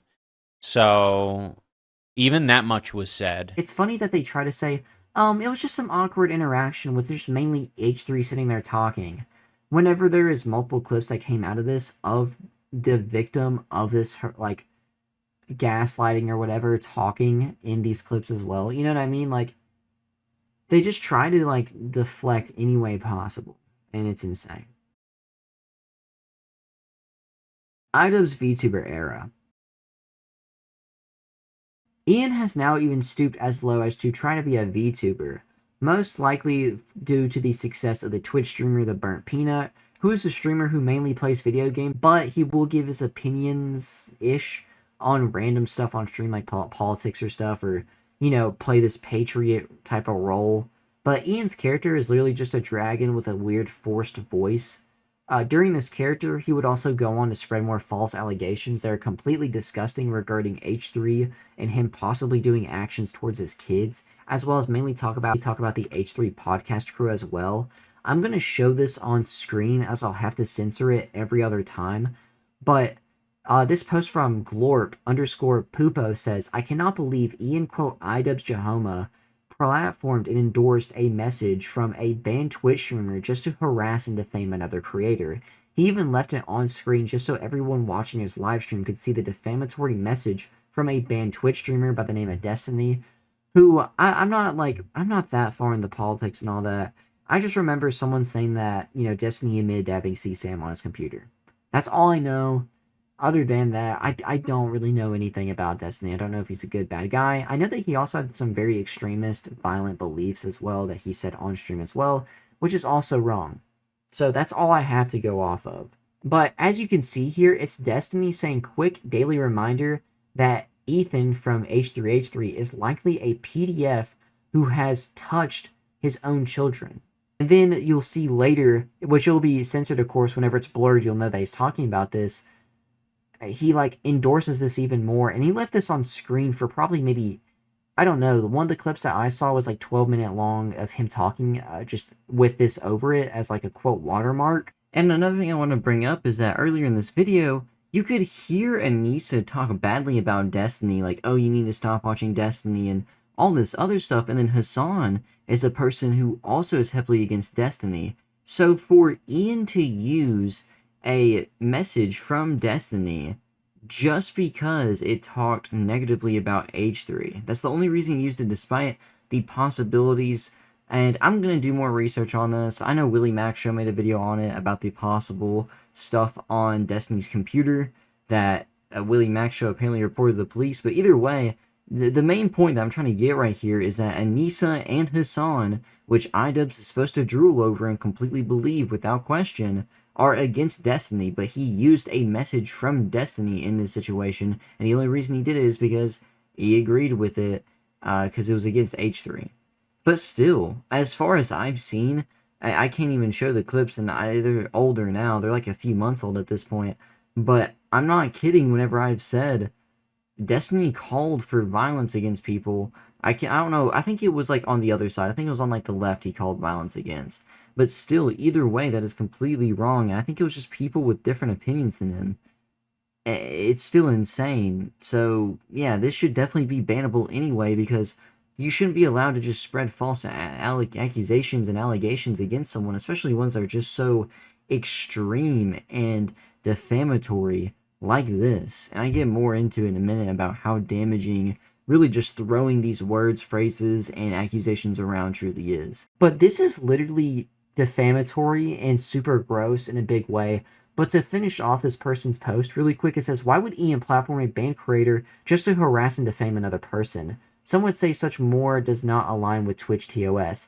This is not Twitch TOS at all. There's no way that this is. It's kind of weird that, you know, Destiny had CSAM on his computer supposedly, or at least admitted it.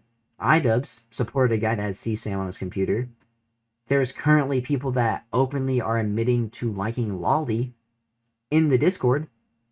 It just seems like a huge Epstein ring. Can someone name someone that is like second, not Ghislaine Maxwell? Because right now, with everything that we know, PyroCynical is the Jeffrey Epstein of YouTube, right? I don't remember who Ghislaine Maxwell was supposed to be, but it has to be a woman, I feel. Or maybe it could be iDubbbz at this point, you know?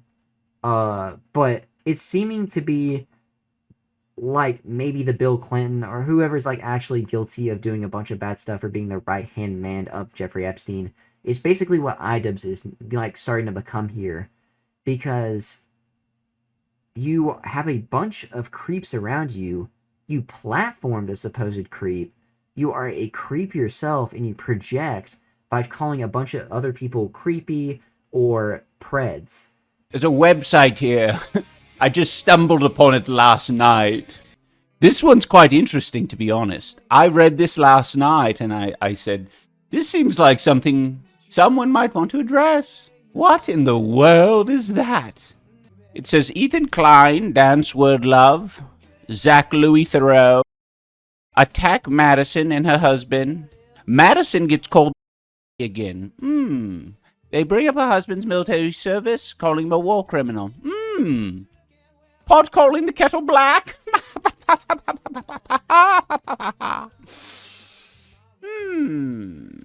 Wretched Zionists. Apparently, Ethan Klein put up some sort of pedophile-related billboard, presumably because everyone hates him and he wants attention. Me and Anisa were both harassed endlessly. And why was that, Ian? Why were people angry at you? Right? His mind is not very sharp. Bro's practically a White Walker with where he lives and the amount of lobotomizing that's been committed on him and the brain damage. Oh, someone's feelings were hurt. You're an arrogant.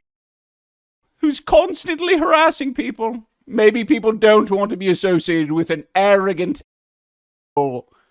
my watermark for the stream. I don't want any of my content being stolen. But I'm putting it on screen because I think it should be addressed because it's a big, bold accusation that's very up. Enlargist says, so Destiny is a reliable source of info now, or is it only people we don't like? We? Who's we? You? I don't know who you are. Also, I will say that I think Ethan Klein is terrified of this guy. So it's just kind of like legit. It is to me. It's super funny that he has so much smoke for everyone that he thinks he can bully, but the person that he's terrified, he just keeps very overtly running from. The imp has something to say. Oh. The imp would like to say that the person who is asking the question about Destiny and whether or not we're now using him as a valid source, I know what you smell and look like, and your mother hates you. Die, but in a video game, of course. The imp knows that AB has a chin implant as well. The imp would like to say that Dan is by far the worst of all of the staff. I hate him with all of my soul, and everything about him sucks. He's easily the stupidest, but he pretends like he's a skeptic by humming and hawing. But we know what you are. You were a Hassan fan who followed his every move, and then once he broke your heart by saying that you were you went back crawling to troll and then started calling women. I will never forgive this. The imp always remembers and will haunt your nightmares for the rest of eternity. Dan, you are a disappointment to your family lineage. You don't understand. We won't get views if we don't harass people. Maybe it's worth it. Maybe don't get views. Maybe that trade is not worth it. The imp would just like to say that we are blessed with mental health that is so strong, and we are genuinely very happy, and that is why we can joke and laugh with you all and give you all a break from this online.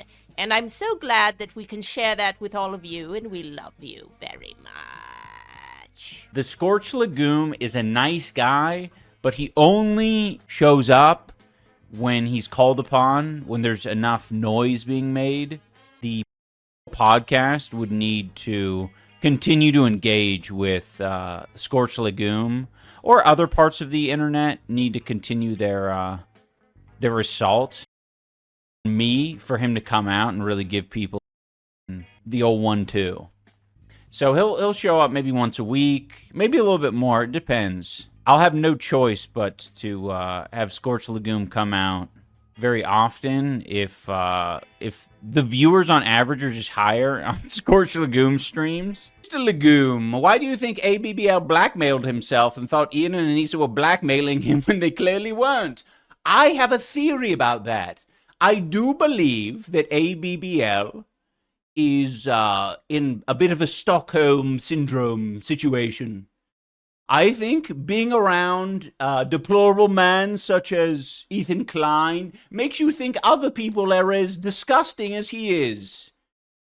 And will use everything they have, every possible thing. But Ian and Anisa are quite respectable people.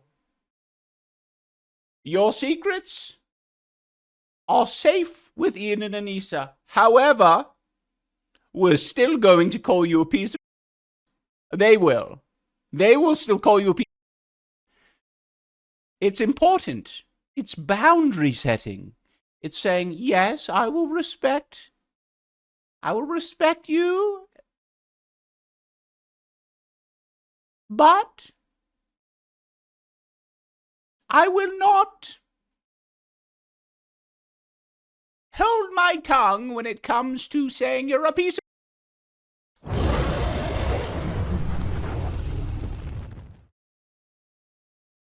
Gooey Gooth says, to be honest, the crew doesn't deserve respect. Well, depends. Very much depends. I think for Ian and Anisa, it's more about respecting themselves. If they made a commitment, they do not want to go back on that. They're very smart and very principled people, that Ian and Anisa. Tuck Ever Waiting says, but didn't Mr. Morelli have CSAM on his computer? Well, probably.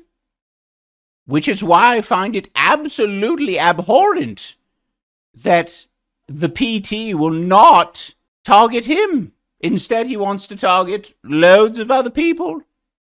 Pro-Palestinian people, in fact. P. Lacey says, is this guy mentally disabled or something? I am not a guy. Another word for human. I am a dragon. And not disabled. Thank you, Chicken Nugget Master, for the community gifted subs. And by the way, this is disgusting on multiple levels to falsely accuse Ethan of this, considering he's a family man and everything else. But Ian, whenever he does this, not only hurts his own image, hurts his own word, but he is damaging the words and terms used here and giving them less and less meaning. It's like, you know, like, women have given so many false allegations at this point towards men, like Turkey Tom recently is a victim of that. You know, you can't believe women's stories anymore. Ian is trying to dumb down the PDF word and also other words like regarding it, such as like being Fanta'd and stuff like that. Like, he is trying to kill these words, and it there's people that are victims of this, and victims of these things need to stand up and like be offended by this and call him out for it, because you're dying down the word and term, which has so much damage to victims and just like these type of topics in general, because soon in the future, due to people like Ian who just throw these words around like that, just super easy, these words will soon have no meaning, just like these allegations that women give. And it's going to be a very terrible conversation to have. It's going to be very rough in the future. And also, I truly think at this point, Ethan should probably consider suing. I don't like to be that guy because that's like, you know, the American stereotype. But like, at this point, he can get away with calling him the troll account because that was his account name. But to leave a message up here like this and tell people, oh, someone should look and investigate this, if I didn't show the clips already, it's just like, you are like begging for legal action to be took against you, and also you're telling people to investigate this. Investigate it yourself. You've already made a content cop on H3. The only stuff that gets popular online, unless it's you saying something completely stupid or talking about another creator, is H3. H3 fed you and Anisa both, and like, you know, like helped you all like pay off debts or whatever. And it's the one way that you'll actually get a bunch of views and people on you, like interaction wise, is if you make another video on H3. And if you're trying to call him this, you've called him this for months, but won't make another video about him. You've called him this and now are telling people to investigate Ethan Klein for this stuff, and also saying all this stuff about him, calling him a pred, and like saying that he does stuff towards his kids, but you won't make a video on it.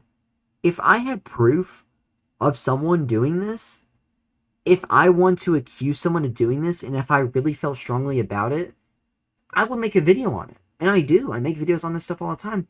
So, as a person that is constantly trying to say this, why are you not making a video on it? Are you that lazy? A literal video that's going to get 1 million views at least on your channel, you don't want to make? That's just really weird to me. That it just shows that he's being performative. It's showing that he does not really care.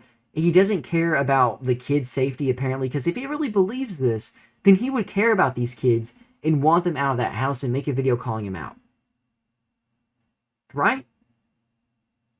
So he already denied and ignored an anti-child marriage law, and then suddenly wants to worry about Ethan and Hila's kids. Like, that's just weird to me. It's kind of, like, contradictory as well, because you ignore an anti-child marriage law, suddenly care about Ethan and Hila's kids, but also consume kid content or supported kid content and allow it in your Discord server. But there is more evidence of him supporting kid content than there is of him supporting the safety of Ethan and Hila's kids. And also, I think he's trying to use the VTuber, or, like, you know, the character model, as an excuse to get away with saying outlandish stuff, being like, oh, well, it's under a character, because you hear me say that sometimes. I think that's what he's trying to do, is that he's like, well, if I'm going to call him I'm going to say all this terrible stuff about him, but I'm going to do it with a VTuber animator on, so he can't sue me, is what it feels like here. Here's also the continued back and forth between H3 and iDubbbz, and, like, the last few words that they have said towards each other recently. Troll did, like, he's the most unoriginal creature on the planet. He steals so much, like, any amount of, like, anything that's ever been creative, like, he is definitely snatched it from someone else. I think it's so accurate and, you know, true to his being that even the insults he just grabs from someone else, because he doesn't even believe in any shit, right? It's just, how do I hurt others? How can I possibly hurt this person? I have no control. So one of the angles that he took a while ago was like divorce arc. He's like, oh, my enemies are gonna divorce. And he did that for like maybe a week. He was talking about that. And now he doesn't even have that. Now it's like, oh, I guess the divorce arc didn't work. We need to make the internet illegal for some people to use. I agree. Either that or re-education. I think could use some re-education. Cut saying, camps? Camps? Is he talking about camps? I do find it interesting how he gets absolutely destroyed by Hassan and viewers on his own platform. I do like that. And his reaction to that is to talk about, to bully a woman who's barely online. He loves bullying women. And talk about another man's... Because he's a small man. Yeah, and to talk about another man's penis. Like, that's how he self-soothes. Is like... I like that framing of it. Self-soothing. It's self-soothing. Yeah. That's what it is. And I'm glad that we can be that outlet for him. And I know he's going to see this because he's addicted to whatever Reddits he's on. And I just want to let you know, like, I'm happy that I can do that for you because honestly, I think we're life-saving at this moment. Yeah, we are. I don't know where he'd be without that. So, well. Poor small man. Pay attention. Also, this is for you. My husband has a large and he's good at brother. You heard the man. Poor small man.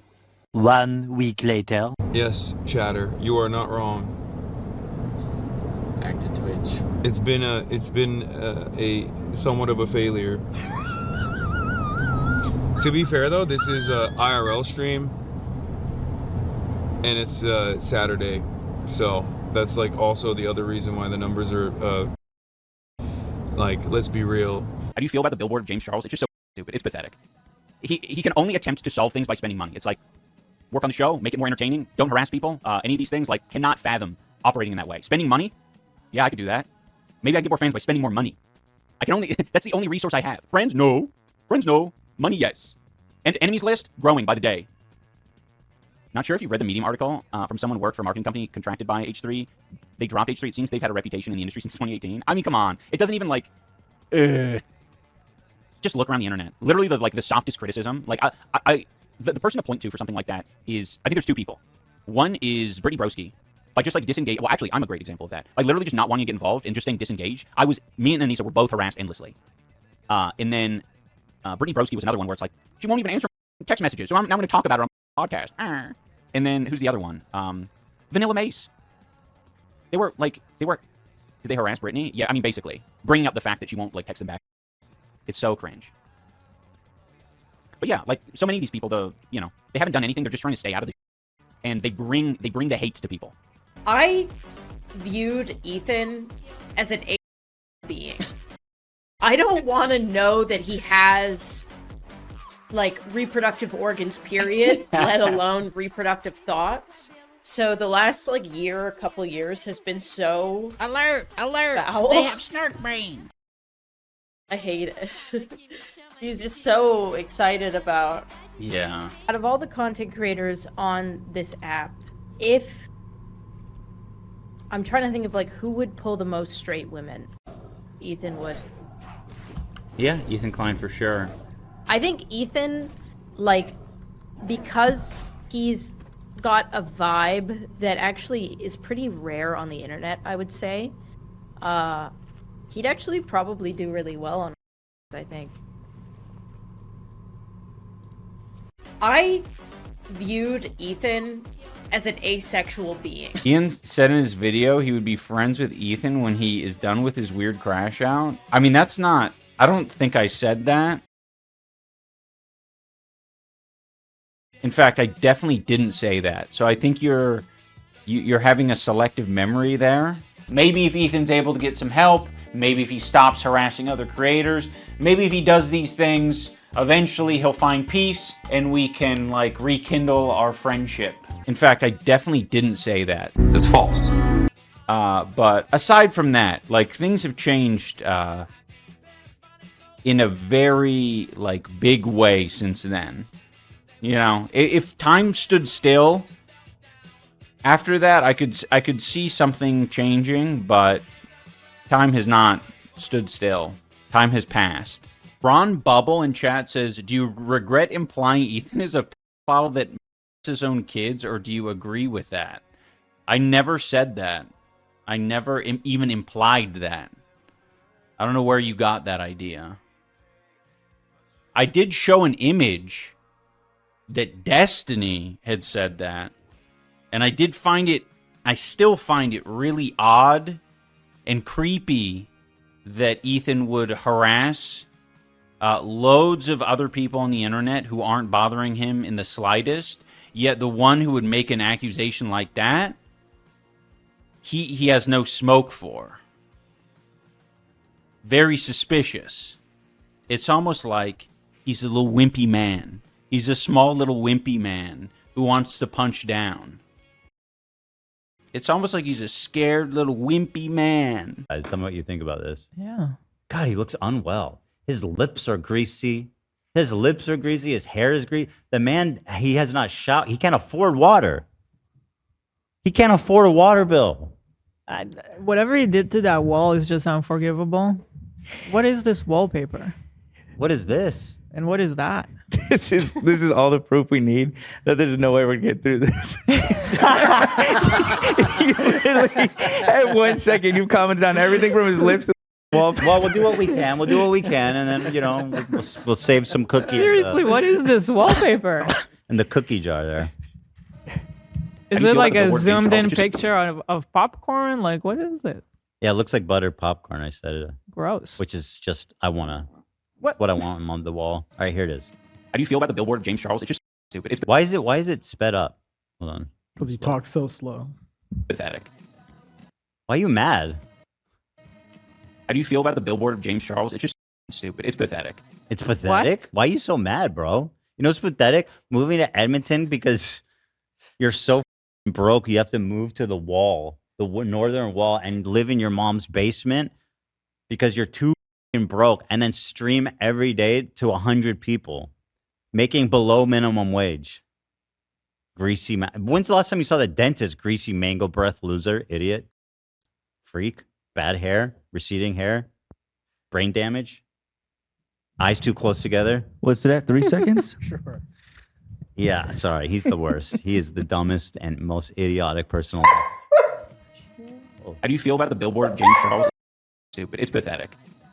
He can only attempt to solve things by spending money. It's like How is that your take? He's obsessed with my money. And you know why? Because he's broke. And I understand why it upsets you, because we started off at the same time. You know? He can only attempt to solve things by spending money. It's like, work on the show, make it more entertaining, don't harass people. Any of these things, like, cannot fathom operating in that way. Spending money? Yeah, I could do that. Maybe I can get more fans by spending more money.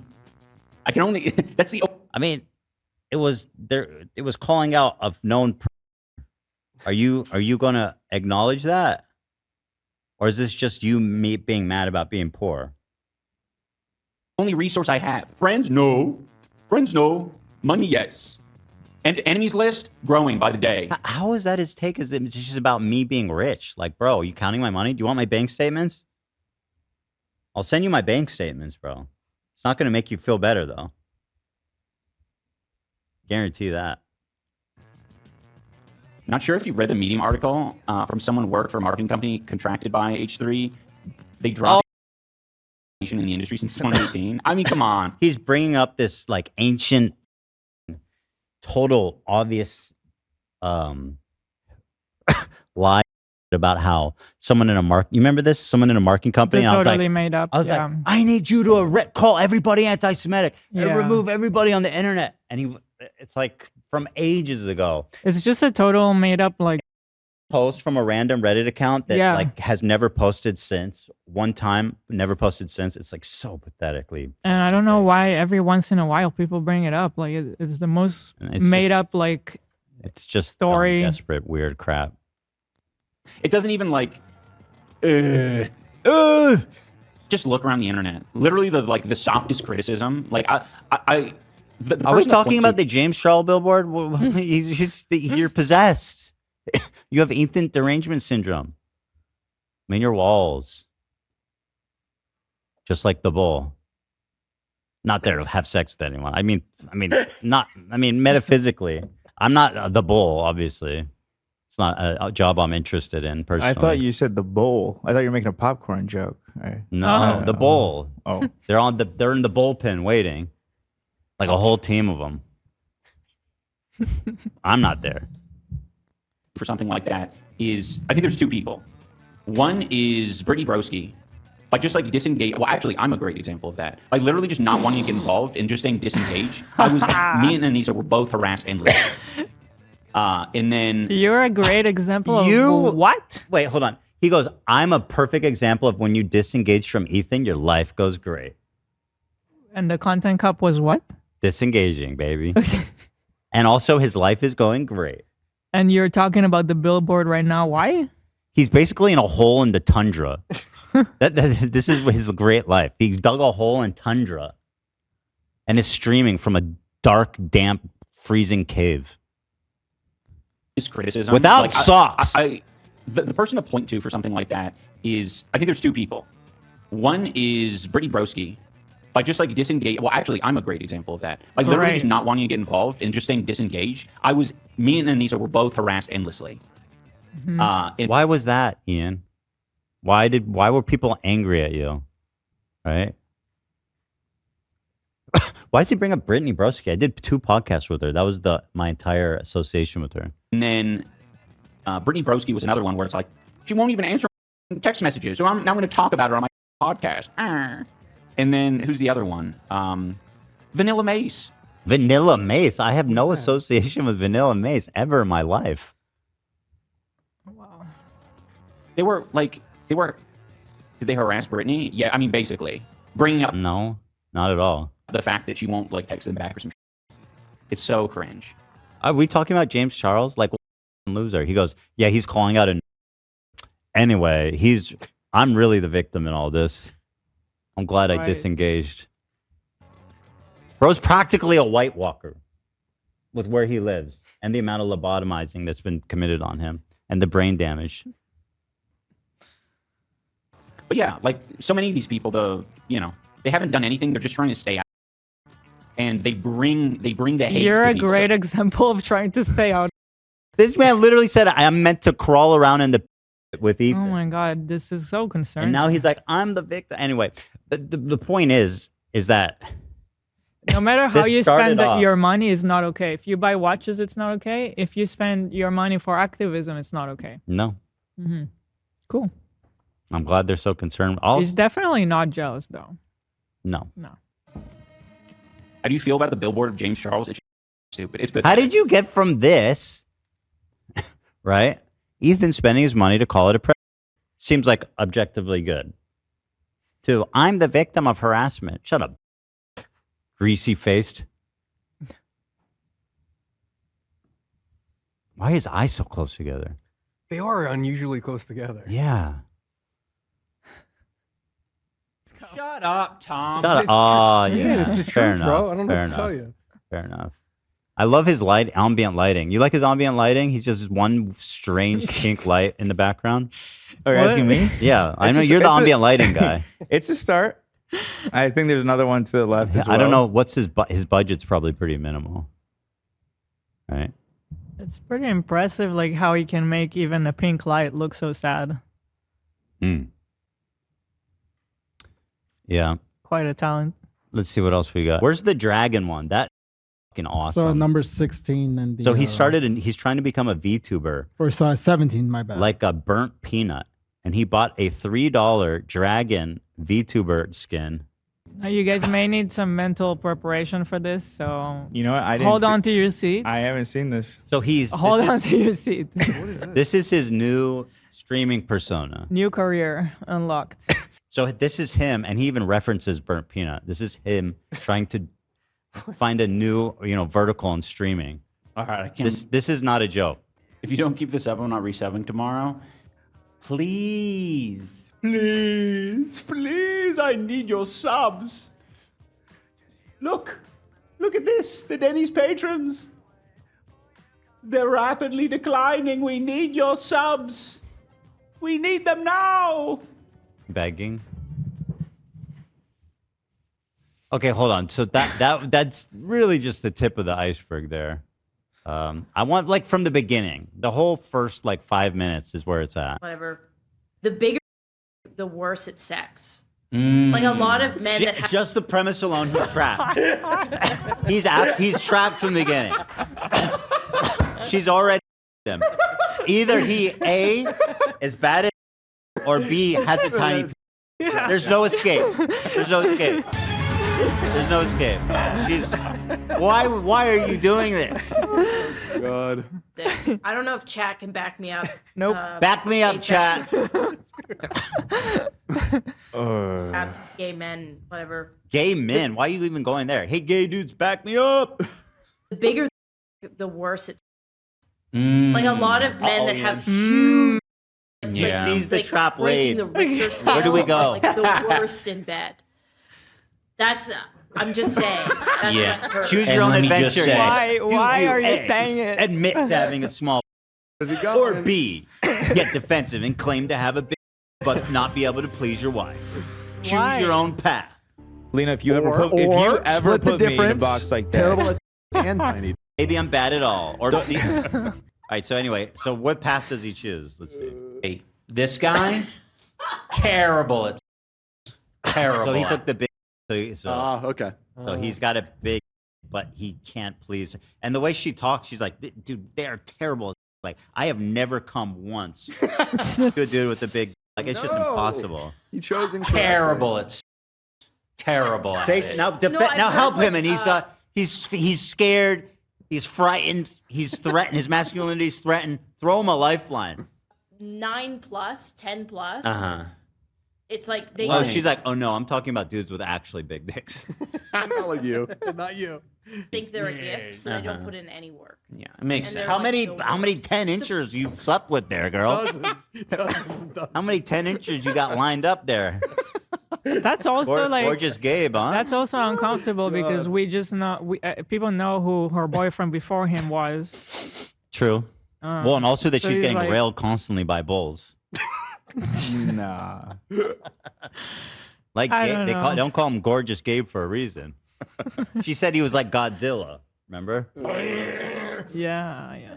Problem is, like, they have been told their whole life that they're 8+ or 9+. Like these, like Look at basically, Ian. like I'm He is already so a freak. lost. Not a freak. Nobody, Look out. no size of genitals makes you a freak, okay? But I'm just saying, like, they're like, I'm already like a gift, so they just don't put in any work. I've heard so many like He's gay freaking men out. and women talk about He that. sees the Gay clips. men and women. I don't know. I think I've heard that gay men like a big. No, she's pulled everybody. Okay. She's pulled everybody. Knows it all.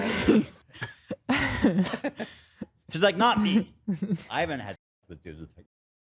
She's just speaking for the people. Yeah, I just pulled lots of. Doing a public service. I like to live vicariously through all everybody who has had the privilege. Look at, he's having an existential dread. He can see the clips, on all the hater channels and subreddits. It's happening again, Ian. It's happening. Like a gift, so they just don't put in any work. I've heard so many like gay men and women. So many. I think that's what probably it really boils down to. Look at Is his I think face. a lot of people don't What a understand dope. that contact with the cervix hurts. Okay. What? So Like they. contact So with hold the on. Are they cervix bad hurts. at sex, or is their bic too? Any big? contact hurts. So now she's saying Knife. narp knife. What was it? Snarp knife. Yeah, snarp knife. Bro, Letting you know. It's important for women to know, for men to know. Put And be it fair. on a T-shirt. Contact with the cervix hurts. Yeah. It hurts. and luckily, Ian has never come close to that cervix, folks. Let me tell you. Zach, Zach, what do you think of the hot? You want a weigh dong, in. Go a to the dong, expert. dong report? Well, Yeah. dong What do you report, think yes. about Dong iDubbbz? report with Zach Bernstein coming at you. I don't want to call his credentials too much into question, but he's Excuse more, me. He's a size Well, queen. you identify. Zach's a size queen. Yes. He is. Okay. Here's the thing. I want to be critical. I don't think he is a 10-incher. That's a fact. Okay. I'm going to say 4 to 5. You think he's got 4 to 5s? That's, really it's average, 4? 4 or 5. 4 ain't average. For him? He's got like a French fry. Like a medium-sized McDonald's French fry. Sure. Yeah. I think this is all part of her building her coming out as a lesbian arc, True. which is gonna tie into the divorce arc. She's like, listen, I never. She's laying I the don't know what to do with ground those like things. I don't like those things. I'm bi- It never pleases Men me. don't please me. It either hurts or doesn't please me. Ian's breast smells like mango. Yeah. Hey, It's always Ian, exciting. when she leaves you, you can stay in my pool house. It's like You got her, bro. Got him. sleep on the Edmonton cold streets, dude. David, you can say it. It's David had a first-hand account of. David has, by the way, David was there on the crew. He was working. I was. Yeah. Yeah. So I remember being on one of the wings of the stage waiting to be called up to film something. And behind one of the curtains, someone smelled really, really bad. Like hadn't showered in a while. And I was like, who the f is that? And then right after that, Ian walked on stage. So I can't 100% prove that was him, but someone smelled right next to me and then went on stage right after that. So Well, that corroborates other accounts of him stinking. Can you describe the smell? just like I mean, I know exactly what he's thing. saying. It's just like they're like would sometimes like when you smell like sometimes homeless people who haven't showered in a while, there it's a special type of like it's not their fault, right? It's just a natural like there's a smell that it grows, it festers for a long time, and it has just uniquely repugnant. like hair grease and BO just cooking in there. Yeah, I mean, they said they had to move him away from people to an open door because he was stinking the gym up. I heard that too, yeah. So it lines up. So he stinks. This dude smells. No, I genuinely, I think it's a money thing. I think he's keeping his water bill down. I'm serious, man. It is kind of insane the difference between H3 and Ian and Anisa whenever they talk about each other, because H3 will just be like, hey, you need to change, you're not really a great person, your wife cheats on you. And don't get me wrong, there's like other things as well, like of course like the playground talk, I guess you could say, where it's like, oh yeah, you stink and all this, but it's based off of like true events and testimonies. or possibly true events, I should say. But like then Ian and Anisa will respond by saying like all of these terrible insults, like not like terrible, like they're both bad, but like they're also just like really weird. Like they literally are telling people to die. They're telling people to end their own systems or to just pass away in general, which is against Twitch's terms of service and YouTube's. And you can get banned on YouTube for your outside of website activity. But it's just kind of insane because it's like, hey, you kind of stink and all this other stuff, and your wife cheats on you. And then it's just Ian going like, you like your kids, you like children.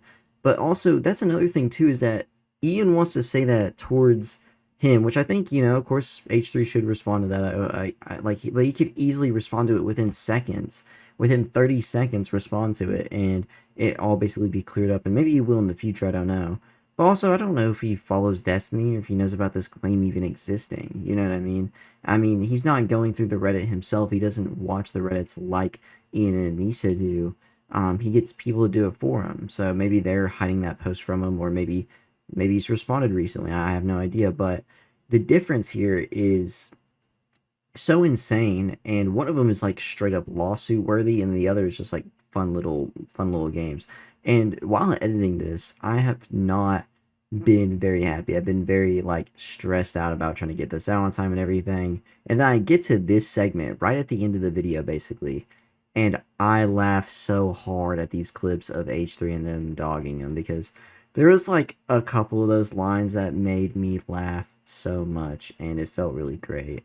But also, I do think it's weird that, like, literally their response, like, I don't understand why he was mad about the James Charles thing, because if you don't know the context, James Charles has been exposed multiple times for talking to unders, and, like, and also trying to convert straight people to being gay, even if they were under. He's been caught multiple times texting unders, even after knowing the age, I'm pretty sure, or maybe a lack of talking about it. James Charles was also recently shown to be collaborating with Mr. Beast and stuff like that. And James Charles is still on platforms. He's still very popular, despite the multiple times of being caught.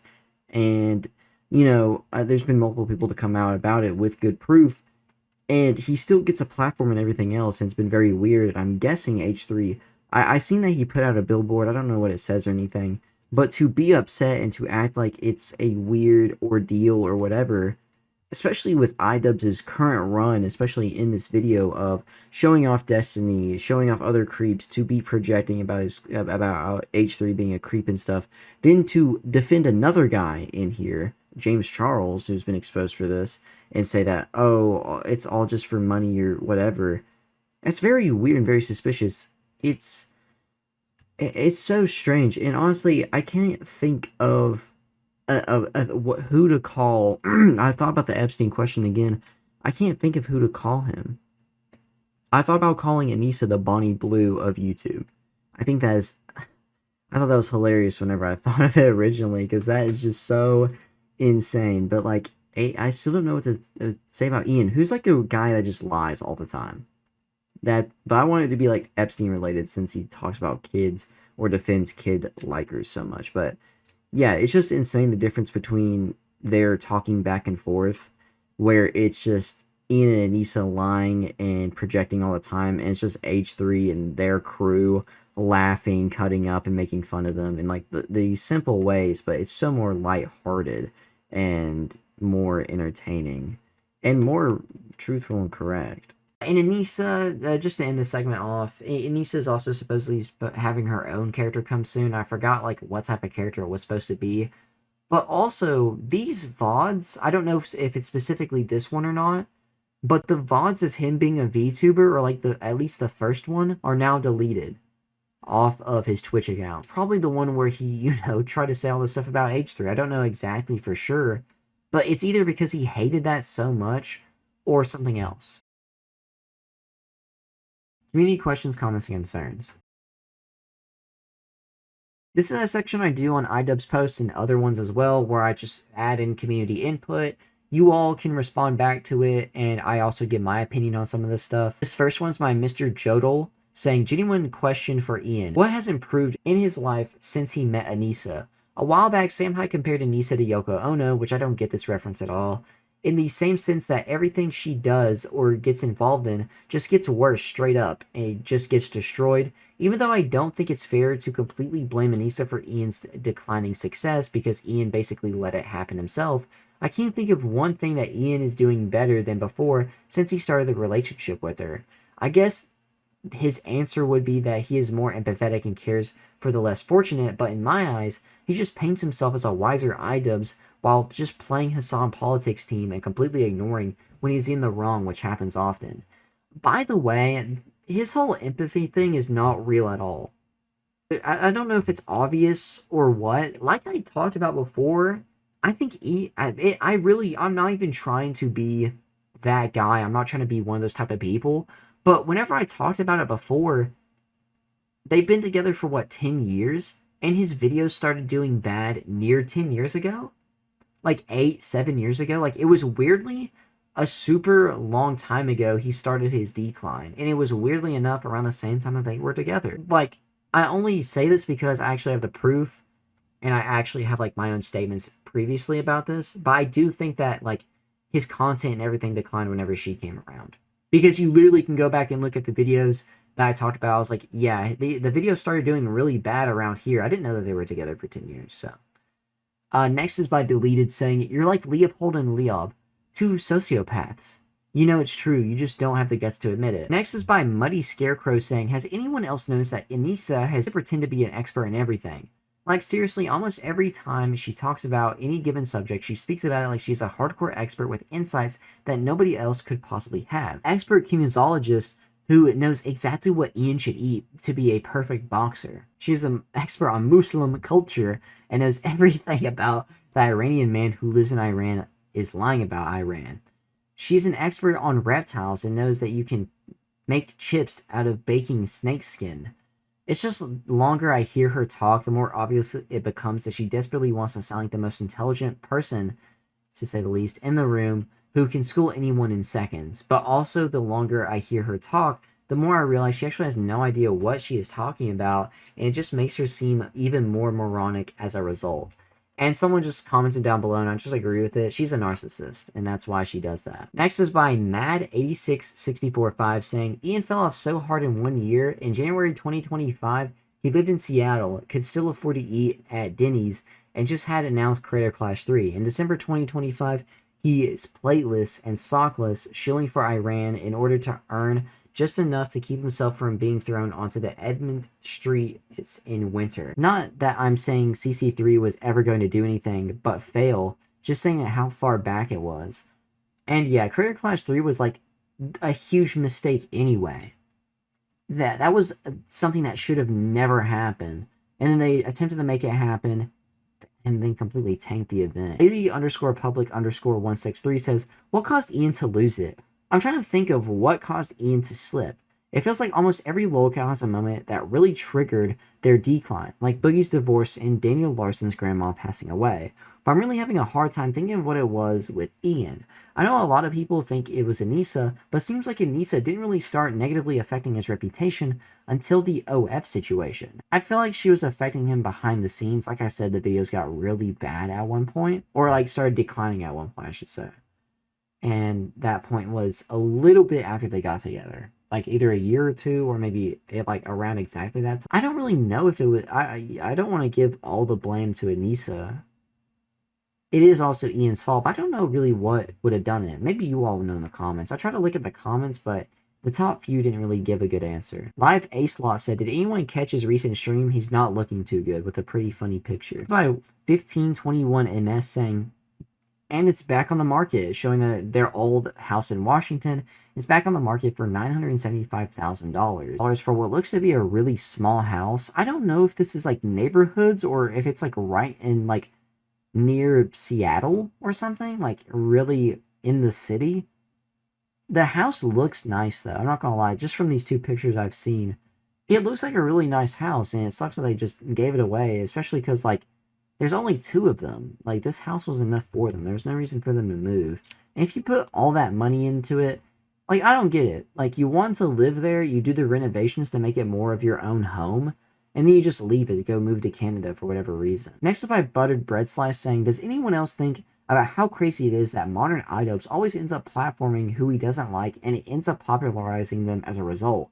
It happened with Sam Hyde, who has always had a loyal fanbase, but has exploded in recent years with the iDubbbz documentary and following creator clash drama being a big part of his revival. And it also happened with H3, who has always been popular, but Content Cop fixed his image a lot, because a lot of people didn't really like him anymore, me included, when he went from his main channel videos to his safe, boring, breadtube-leaning kind of streams. But the brigade on Ethan was so stupid and unfair to him, it made him look good by simply being in the right in the situation. And while I still don't really like his content, I have to respect him just for putting up with the dog pile and the brain-dead move on Ian's part to backstab him the way they did. Lastly, he did this with Kina Casino as well, which has had their fans, but I and most people had no idea who these people were, who basically just gave free advertising to, and his criticisms of them were so dumb that everyone who watched that, quote, coming clean video agreed that Casino, who are now more popular than ever. I just don't understand his philosophy, and it's fascinating how Ian, trying to dunk on the people he doesn't like, blows up in his face time and time again, which, of course, yeah, it is insane.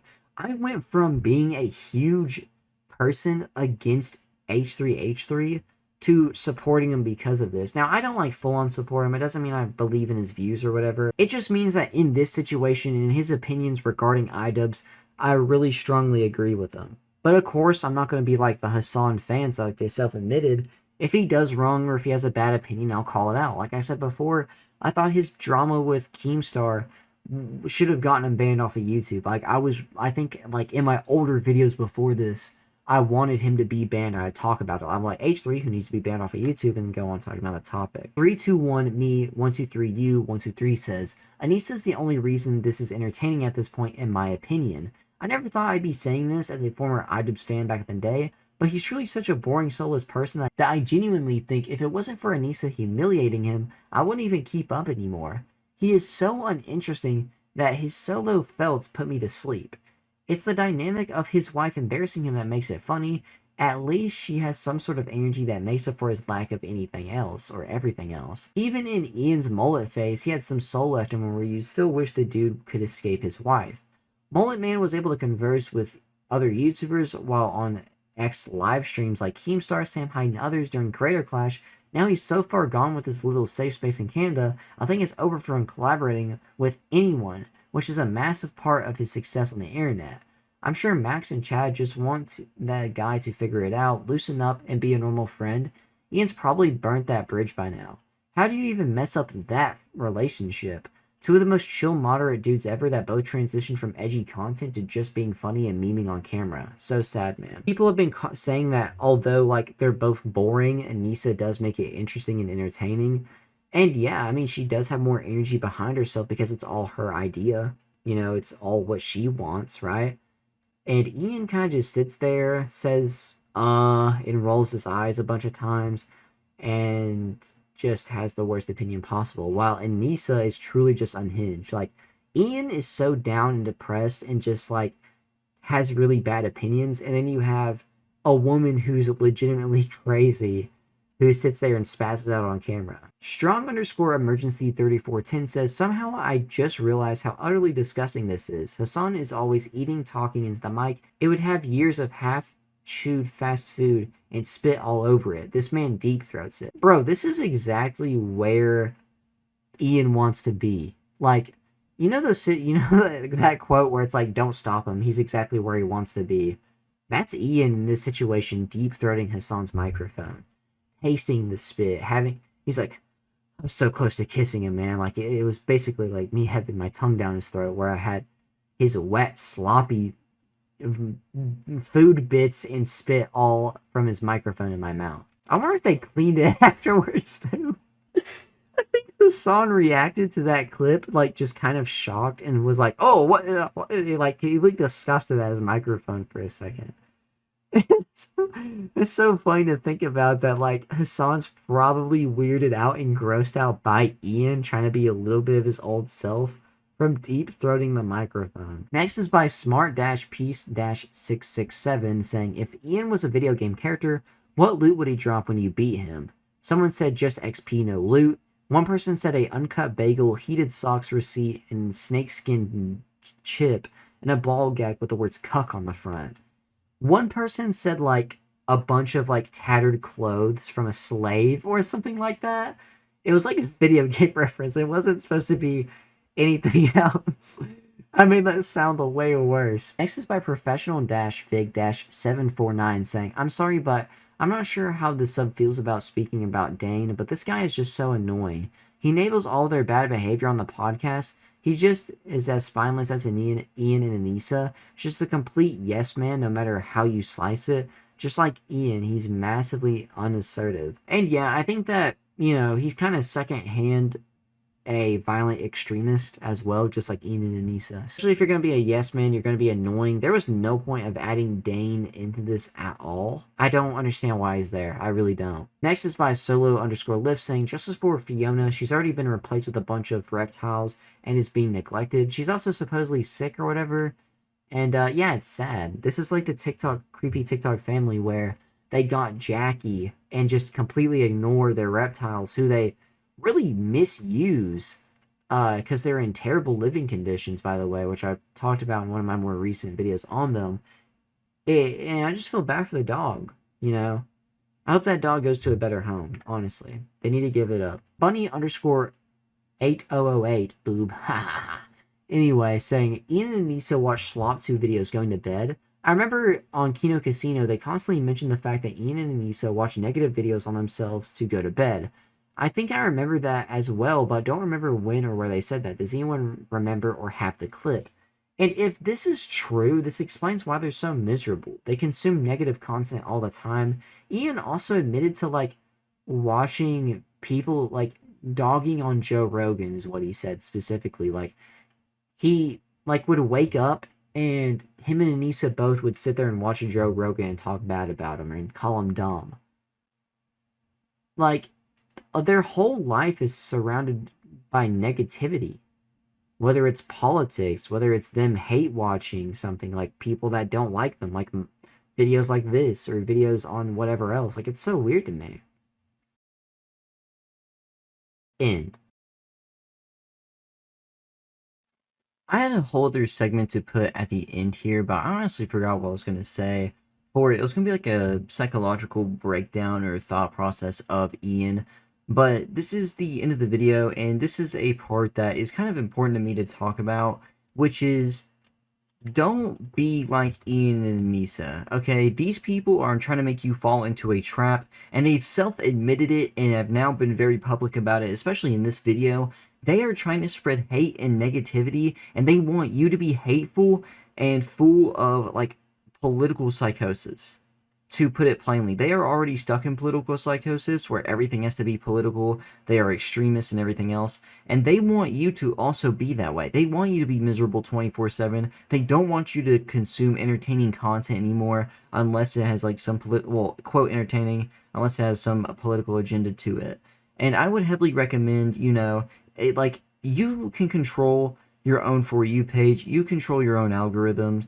And, like, you know, if you have to get off of Twitter or if you have to change your Twitter For You page and stuff like that by liking funny, cute cat posts or on TikTok as well or wherever it may be, you can change it. You can change your feed and you can be the boss of it. It is your feed after all. Although it's not going to always be completely you because it's going to try to make you find, like, other new topics to be interested in, you can still control your own feed, and I really encourage everyone to do that if they're going through a tough time, if they are kind of more miserable than usual because of this stuff in general. And also, like, you know, watch movies, consume that type of media. And there was a recent, like, in this video, and it was specifically while I was playing for the background footage of this video specifically, the game Watch Dogs 2 literally talks about stuff like this regarding changing the For You pages of like certain users to making them sad, then to making them happy, and then making them sad, like, and changing their emotions. And there's already been studies and articles made where you have a lack of fulfillment in life because of short form content like YouTube Shorts and stuff like that, like if you consume a lot of it. And I just, like I said, I really encourage people to watch TV shows and movies and listen to new music, or listen, not like new now, like a lot of the modern stuff is not that great, but some of it is, you know. I love Julia Wolf, I don't know about you all, but, you know, go and consume different pieces of media. It doesn't always have to be that, and you can control your For You page, and you should take a big effort to do so, because you don't want to be like Ian and Anisa. They've literally admitted to wanting you to be hateful and violent and to be under political psychosis, right? That's how they want you to be. They want you to be miserable with them, and you have to do everything in your power, which is very much possible, by the way, to not be that way. One of my resources that I will give any and everyone is Tubi. Tubi has just recently dropped a bunch of Cartoon Network, like, cartoons, and I recommend, like, if you have kids, instead of letting them watch YouTube or whatever, let them watch this instead. There's so many TV shows on there for free. It just has ads, which you would be getting anywhere else anyway, so it doesn't matter. Whether it's cable or whether it's YouTube or whether it's whatever streaming service, because every streaming service has ads now, which completely took the point away for the most part, or like a big part of, streaming services. But they literally wake up to hating on Joe Rogan. They go to bed to videos about them that they hate and that makes them miserable. They're all around consumed by like hate and everything else, and it feels like a CIA operation. With the recent like stuff about John Kirikow, it just feels like an absolute CIA operation, like that these two are under, to try to make you miserable as possible and be a part of changing your feeds and making you miserable. And just don't fall for it, please. Do whatever you can to not fall for it. That's my biggest piece of advice. I have another whole segment that I'm going to make for the next video, but I have a couple of kind of harsher titles that I cannot wait to make in another video, and I might make a video entirely just on how iDubbbz is a creep, and go from there, because that's a whole thing that I think with the correct title could possibly get out there a bit more. But the word needs to be spread about iDubbbz and his creep behavior, the creep people he lets around him and everything else.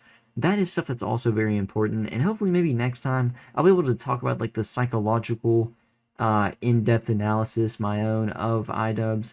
I know that right now, while making this video, Anisa is still blurting out a lot on her streams, and so is iDubbbz apparently right now. So there's going to be another video, of course, within the next month. It's been a minute, too, because I don't know what this video is going to be called or titled, but I really do have iDubbbz fatigue. Like, I remember not being able to really look at this subreddit. I usually stay away from the Reddits or anything regarding the people I cover until I'm ready to make a video on them, just so I have space and have time, because those Daniel videos really did hurt me in a entirely weird, different way mentally, because of how much I was looking at him, and like every day I was consuming that type of content. So even in a way, now that I think about it, I understand how they feel, because I have such like a weird, I don't want to say hatred, but I really have a disdain in a way for Daniel Larson sometimes, because of how I covered him, how I was constantly looking at him, how negative he was, and how negative he made me feel. Even making videos and, like, profiting off of it, and, in a way it was good, but I'm glad I did what I did, even at the cost of having some mental damage to myself over it. But, like, it's just, yeah, it just feels like a CIA operation, and I don't want anyone else to fall for it. I want you all to live happy lives. Log off the socials if you have to, whatever social it may be. Just use web browser, or, just change your For You pages. I highly recommend that. And I had like a whole other subject I was going into, but I can't remember what I was talking about. But yeah, I try to stay away from them, and I expect like an update video on them monthly again, unless I get very bad iDubbbz fatigue again and need to take a longer break. This one was like a month and a half long. I finally remember what I was talking about. But yeah, this one was a bit longer than usual, because I would watch Diesel Patch's videos on them, and that like every once in a while, but it would take me a minute to actually watch them. I don't know about anyone else, but I am legitimately tired of looking at iDubbbz and Anisa sometimes, and I feel like you all probably are too, and I feel like soon they're going to kind of like slowly drift away and disappear. And that's another topic that I want to talk about in my next video. I already have it written down right here, for like both the title of that video, possible title of it, and also like the entire talking point. I just want to save it for the next one. So yeah, if you like videos like these, make sure to like and subscribe as I make videos on Lolcow's internet dramas and more. The entire iDubbbz series playlist, or the entire playlist of the series on iDubbbz, will be linked in the description below, so you can just click on that and go through all the episodes. Context, it will definitely be wanted and or needed, and there's so much to cover regarding them. I think now at this point, he is either surpassed, has the same amount of, or close to videos than I have on Daniel. And if you're wondering what Daniel Larson update will be, it's whenever, I think, like, whenever he gets an actual verdict, that's whenever I do the update, and then there might be one more after that, or whatever it may be, but I'm waiting for a verdict, and that should be super soon. He's supposed to go on trial soon, or whatever, because he was deemed competent. There's the update on him, I guess, for now, the temporary update on him. But, yeah, there's multiple playlists, there's multiple ongoing series in the playlist section of my channel. The Creepy TikTok family will be next. There's a lot to cover with them, apparently. But if you like looking at creeps, if you like watching videos on creepy people, I have plenty of those series, or like weirdos, or like Lolcows. Like I said, Lolcows are now dramas and more. There's multiple playlists on my channel that you all can go check out of my ongoing series on them. Thank you for watching this far into the video, as it helps out the most, but also make sure to use YouTube's mobile-only Hyde feature on this video as well, as that will also really help me out. Thank you all once again for being this far, and follow my Twitter's linked in the description below. I'm trying to do this all in one take because I have a lot to edit here. I don't know how long this video is going to be yet, but I'm pretty sure it's looking like it might be possibly over 4 hours, which would be insane. Not even starting the year off, but having early in the year another super long video would be pretty cool. We're about a quarter way through. Right now, we are we a quarter way through? Yeah, we're a quarter way through the year. We're getting there, basically. But next month, we'll be a third of the way through the year. That's actually insane. But yeah, anyway, in the end, I'm PERK30, and keep God close. You know what my dad always used to say to me all the time was, "Get out of my house."